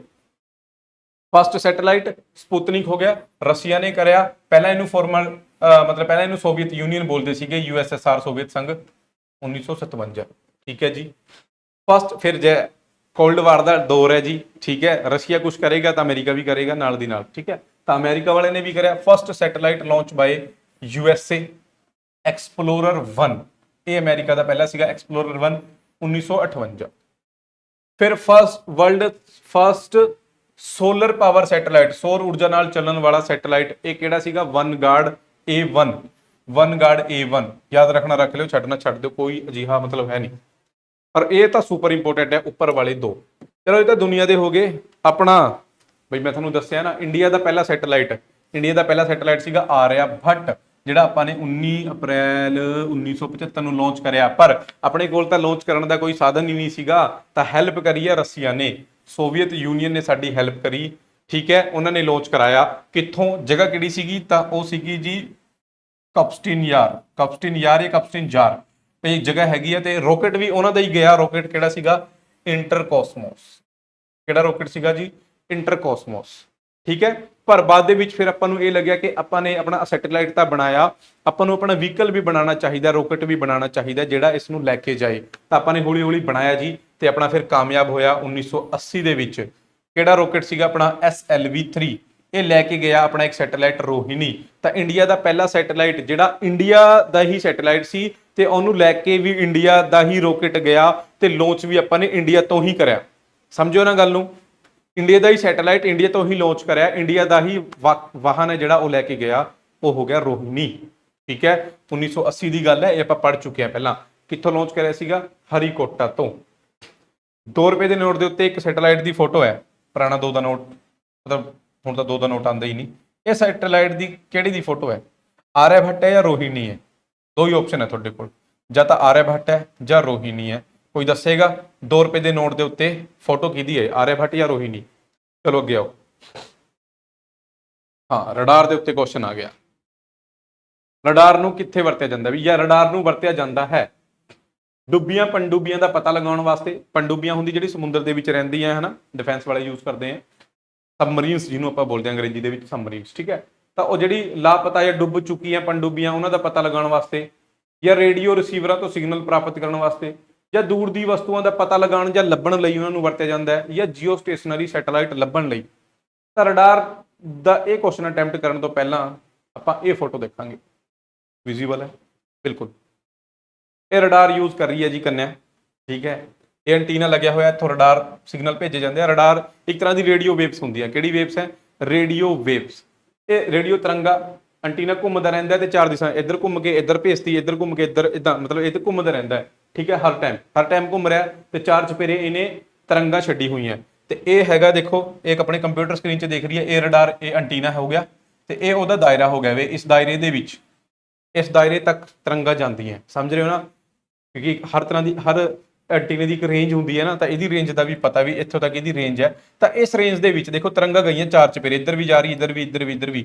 ਰਸਤੇ ਦੇ ਵਿੱਚ ਕੋਈ ਚੀਜ਼ ਆਈ, ਐਰੋਪਲੇਨ ਆ ਗਿਆ, ਚਲੋ ਕੋਈ ਨਹੀਂ, ਇਹ ਹੈ ਐਰੋਪਲੇਨ ਆ ਗਿਆ, ਤਾਂ ਤਰੰਗ ਜਿਹੜੀ ਗਈ ਸੀਗੀ ਇੱਥੋਂ ਗਈ ਹੈ, 에ਅਰੋਪਲੇਨ ਦੇ ਨਾਲ ਟਕਰਾ ਕੇ ਵਾਪਸ ਆ ਜਾਏਗੀ। ਤਾਂ ਆਪਾਂ ਨੂੰ ਪਤਾ ਲੱਗ ਜਾਏਗਾ ਕਿ ਬਈ ਤਰੰਗ ਇੱਥੇ ਗਈ ਹੈ, ਇੱਥੇ ਟਕਰਾ ਕੇ ਵਾਪਸ ਆ ਗਈ, ਪੂਰੀ ਨਹੀਂ ਗਈ, ਇੱਥੇ ਕੋਈ ਚੀਜ਼ ਹੈ। ਸਮਝਿਓ ਗੱਲ ਨੂੰ? ਤਾਂ ਇਹ ਚੀਜ਼ਾਂ ਲੱਭਣ ਵਾਸਤੇ ਆਪਾਂ ਯੂਜ਼ ਕਰਦੇ ਹਾਂ। ਆਪਾਂ ਸਪੀਡ ਵੀ ਪਤਾ ਕਰ ਸਕਦੇ ਹਾਂ। ਠੀਕ ਹੈ, ਕੋਈ ਚੀਜ਼ ਆਪਣੇ ਵੱਲ ਆ ਰਹੀ ਹੈ, ਉਹਦੀ ਸਪੀਡ ਵੀ ਆਪਾਂ ਪਤਾ ਕਰ ਸਕਦੇ ਹਾਂ। ਪਹਿਲਾਂ ਇੱਥੋਂ ਤਰੰਗ ਜਾਏਗੀ, ਟਕਰਾ ਕੇ ਵਾਪਸ ਆ ਗਈ, ਠੀਕ ਹੈ, ਫਿਰ ਦੁਬਾਰਾ ਭੇਜ ਸਕਦੇ ਆਪਾਂ 1 ਸਕਿੰਟ ਬਾਅਦ। ਮੰਨ ਲਓ 1 ਸਕਿੰਟ ਬਾਅਦ ਫਿਰ ਤਰੰਗ ਗਈ ਤੇ ਫਿਰ ਵਾਪਸ ਆ ਗਈ। ਤਾਂ ਪਹਿਲਾਂ 1 ਸਕਿੰਟ ਪਹਿਲਾਂ ਕਿੰਨੀ ਦੂਰੀ ਤੱਕ ਗਈ ਸੀ ਤਰੰਗ? 1 ਸਕਿੰਟ ਦੇ ਬਾਅਦ ਜਿਹੜੀ ਗਈ ਹੈ ਤਰੰਗ, ਉਹ ਕਿੰਨੀ ਦੂਰ ਤੱਕ ਗਈ ਹੈ? 1 ਸੈਕਿੰਡ ਦੇ ਵਿੱਚ ਤਰੰਗ ਦਾ ਇਹ ਜਿਹੜਾ ਡਿਸਟੈਂਸ ਹੈ ਇਹ ਤਾਂ ਘੱਟ ਹੋ ਗਿਆ ਨਾ, ਚੀਜ਼ ਅੱਗੇ ਆ ਗਈ। ਤਾਂ 1 ਸੈਕਿੰਡ ਦੇ ਵਿੱਚ ਕਿੰਨੀ ਅੱਗੇ ਆਈ ਹੈ? 1 ਸਕਿੰਟ ਦੀ ਦੂਰੀ ਪਤਾ ਲੱਗ ਗਈ, ਆਪਾਂ ਫਿਰ ਪਤਾ ਕਰ ਸਕਦੇ ਹਾਂ ਕਿੰਨੀ ਸਪੀਡ ਦੇ ਨਾਲ ਚੱਲ ਰਹੀ ਹੈ। ਠੀਕ ਹੈ, ਤਾਂ ਇਹਦੇ ਨਾਲ ਦੂਰੀਆਂ ਵੀ ਪਤਾ ਕਰੀ ਜਾ ਸਕਦੀਆਂ, ਸਪੀਡ ਵੀ ਪਤਾ ਕਰੀ ਜਾ ਸਕਦੀ ਹੈ। ਪੂਰੀ ਰੇਂਜ ਦੇ ਵਿੱਚ ਕੋਈ ਚੀਜ਼ ਆ ਗਈ ਉਹਦੇ ਬਾਰੇ ਪਤਾ ਲੱਗ ਜਾਂਦਾ ਹੈ। ਠੀਕ ਹੈ, ਡਿਫੈਂਸ ਵਾਲੇ ਯੂਜ਼ ਕਰਦੇ ਆ ਇਹਨੂੰ ਮੋਟੇ ਤੌਰ ਤੇ। ਬਾਕੀ ਇਸ ਤੋਂ ਇਲਾਵਾ ਪੁਲਿਸ ਵਾਲੇ ਲੈ ਕੇ ਬੈਠੇ ਰਹਿੰਦੇ ਆ ਰੋਡ ਦੇ ਉੱਤੇ ਰਡਾਰ, ਸਪੀਡ ਚੈੱਕ ਕਰਦੇ ਰਹਿੰਦੇ ਆ ਗੱਡੀਆਂ ਦੀ, ਉਹ ਰਡਾਰ ਹੀ ਹੁੰਦਾ। ਠੀਕ ਹੈ, ਰਡਾਰ ਦੀ ਫੁੱਲ ਫਾਰਮ ਸੁਪਰ ਇੰਪੋਰਟੈਂਟ ਹੈ ਬਈ, radio detection and ranging, super important. 1940 ਦੇ ਵਿੱਚ ਅਮਰੀਕਾ ਦੀ ਨੇਵੀ ਦੁਆਰਾ ਇਹ ਵਰਤਿਆ ਗਿਆ ਸੀਗਾ, ਉਸ ਤੋਂ ਬਾਅਦ ਕਾਮਨ ਹੁੰਦੀ ਚਲੀ ਗਈ ਚੀਜ਼ਾਂ। ਠੀਕ ਹੈ, ਰਡਾਰ ਸ਼ਬਦ ਸੰਯੁਕਤ ਰਾਜ ਅਮਰੀਕਾ ਜਲ ਸੈਨਾ ਦੁਆਰਾ 1940 ਵਿੱਚ ਤਿਆਰ ਕਰਿਆ ਗਿਆ ਸੀਗਾ। ਠੀਕ ਹੈ, ਬਾਕੀ ਪੜ੍ਹ ਲਿਓ। ਸਮੁੰਦਰ ਵਿੱਚ ਜਹਾਜ਼ਾਂ ਦਾ, ਸਮੁੰਦਰ ਵਿੱਚ ਪਣਡੁੱਬੀਆਂ ਦਾ ਨਹੀਂ, ਪਾਣੀ ਦੇ ਅੰਦਰ ਰਡਾਰ ਕੰਮ ਨਹੀਂ ਕਰਦਾ, ਪਾਣੀ ਦੇ ਅੰਦਰ ਸੋਨਾਰ ਕੰਮ ਕਰਦਾ, ਸੋਨਾਰ। ਉਹ ਪੜਾਂਗੇ ਆਪਾਂ ਸੋਨਾਰ ਬਾਰੇ ਕਿਸੇ ਹੋਰ ਵੀਡੀਓ 'ਚ, ਸੋਨਾਰ। ਠੀਕ ਹੈ, ਸਮੁੰਦਰ ਦੇ ਵਿੱਚ ਕੋਈ ਜਹਾਜ਼ ਆ ਰਿਹਾ ਉਹਦੇ ਵਾਸਤੇ ਆਪਾਂ ਯੂਜ਼ ਕਰ ਸਕਦੇ ਹਾਂ ਪਾਣੀ ਤੋਂ ਬਾਹਰ ਵਾਲਾ। ਠੀਕ ਹੈ ਨਾ। ਬਾਕੀ ਪੁਲਾੜ ਯਾਨ, ਸਪੇਸ ਦੇ ਵਿੱਚ ਜਿਹੜੇ ਯਾਨ ਹੈਗੇ, ਐਰੋਪਲੇਨਸ ਵਗੈਰਾ ਹੋ ਗਏ, ਵਾਤਾਵਰਣ ਵਿੱਚ ਪੰਛੀਆਂ, ਕੀੜੇ ਮਕੌੜੇ ਕੁਝ ਵੀ ਟਰੈਕ ਕਰਨ ਵਾਸਤੇ, ਆਟੋਮੋਬਾਈਲ ਜਿਹੜੇ ਵਾਹਨ ਹੋ ਗਏ ਉਹਨਾਂ ਦੀ ਗਤੀ, ਪੁਲਾੜ ਤੋਂ ਬਾਹਰ ਧਰਤੀ ਦੀ ਸਤਹ ਦਾ ਨਕਸ਼ਾ, ਵਾਯੂਮੰਡਲ, ਬਹੁਤ ਚੀਜ਼ਾਂ ਵਾਸਤੇ ਯੂਜ਼ ਹੁੰਦਾ ਯਾਰ। ਕੁੱਲ ਮਿਲਾ ਕੇ ਗੱਲ ਇਹ ਹੈ, ਰੇਡੀਓ ਤਰੰਗਾਂ ਦੀ ਵਰਤੋਂ ਕਰਦੇ ਆ। ਕਿਹਦੀ ਵਰਤੋਂ ਕਰਦੇ ਆ? ਰੇਡੀਓ ਤਰੰਗਾਂ ਦੀ। ਰੇਡੀਓ ਤਰੰਗਾਂ ਦੀ ਇਹ ਜਿਹੜੀ ਰੇਂਜ ਇਹ ਛੱਡਦਾ ਹੈ ਨਾ ਐਂਟੀਨਾ, ਰੇਡੀਓ ਤਰੰਗਾਂ ਛੱਡਦਾ ਹੈ। ਠੀਕ ਹੈ ਜੀ, ਹੁਣ ਆਓ, ਹੁਣ ਕਰੋ ਕੁਐਸਚਨ ਅਟੈਂਪਟ। ਰਡਾਰ ਨੂੰ ਵਰਤਿਆ ਜਾਂਦਾ ਹੈ, ਤਾਂ ਸਹੀ ਆਨਸਰ ਕੀ ਹੋ ਜਾਏਗਾ? ਦੂਰ ਦੀ ਵਸਤੂਆਂ ਦਾ ਪਤਾ ਲਗਾਉਣ ਤੇ ਲੱਭਣ ਵਾਸਤੇ। ਜਿਹੜੀ ਦੂਰ ਦੀ ਵਸਤੂਆਂ ਹੈਗੀਆਂ ਉਹਦਾ ਪਤਾ ਲੱਗ ਜਾਂਦਾ ਹੈ ਕਿ ਹਾਂ ਕੋਈ ਵਸਤੂ ਹੈ ਉੱਥੇ, ਤੇ ਉਹ ਲੱਭਣ ਵਾਸਤੇ ਵੀ। ਠੀਕ ਹੈ ਨਾ, ਬਸ ਸਮਝਿਓ ਗੱਲ ਨੂੰ। ਚਲੋ ਨੈਕਸਟ ਆਓ ਜੀ। ਇਹਨਾਂ ਵਿੱਚੋਂ ਕਿਹੜੀ ਪਹਿਲੀ ਮਿਸਾਈਲ ਹੈ ਜੋ ਭਾਰਤ ਵਿੱਚ ਵਿਕਸਿਤ ਕੀਤੀ ਗਈ ਸੀ?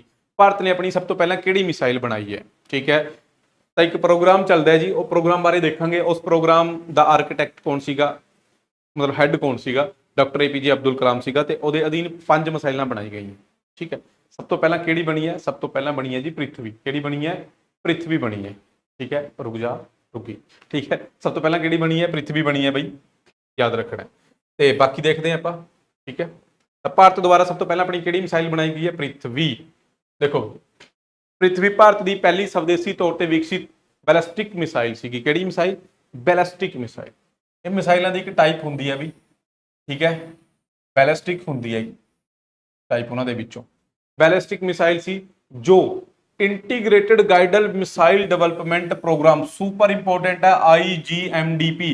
ਇਹਦੀ ਫੁੱਲ ਫਾਰਮ ਵੀ ਪੇਪਰ 'ਚ ਡਾਇਰੈਕਟ ਪੁੱਛੀ ਲਈ ਜਾਂਦੀ ਹੈ। IGMDP integrated guided missile development programme, ਉਹਦੇ ਅਧੀਨ ਤਿਆਰ ਕਰੀ ਗਈ ਸੀਗੀ। ਠੀਕ ਹੈ, ਪ੍ਰਿਥਵੀ ਦਾ ਵਿਕਾਸ 1983 ਚ ਸ਼ੁਰੂ ਹੋ ਗਿਆ ਸੀਗਾ ਤੇ 25 ਫਰਵਰੀ 1988 ਨੂੰ ਇਹਦਾ ਪਹਿਲੀ ਵਾਰ ਜਿਹੜਾ ਸਫਲ ਪਰੀਖਣ ਹੈ ਜਿਹੜਾ ਹੋਇਆ।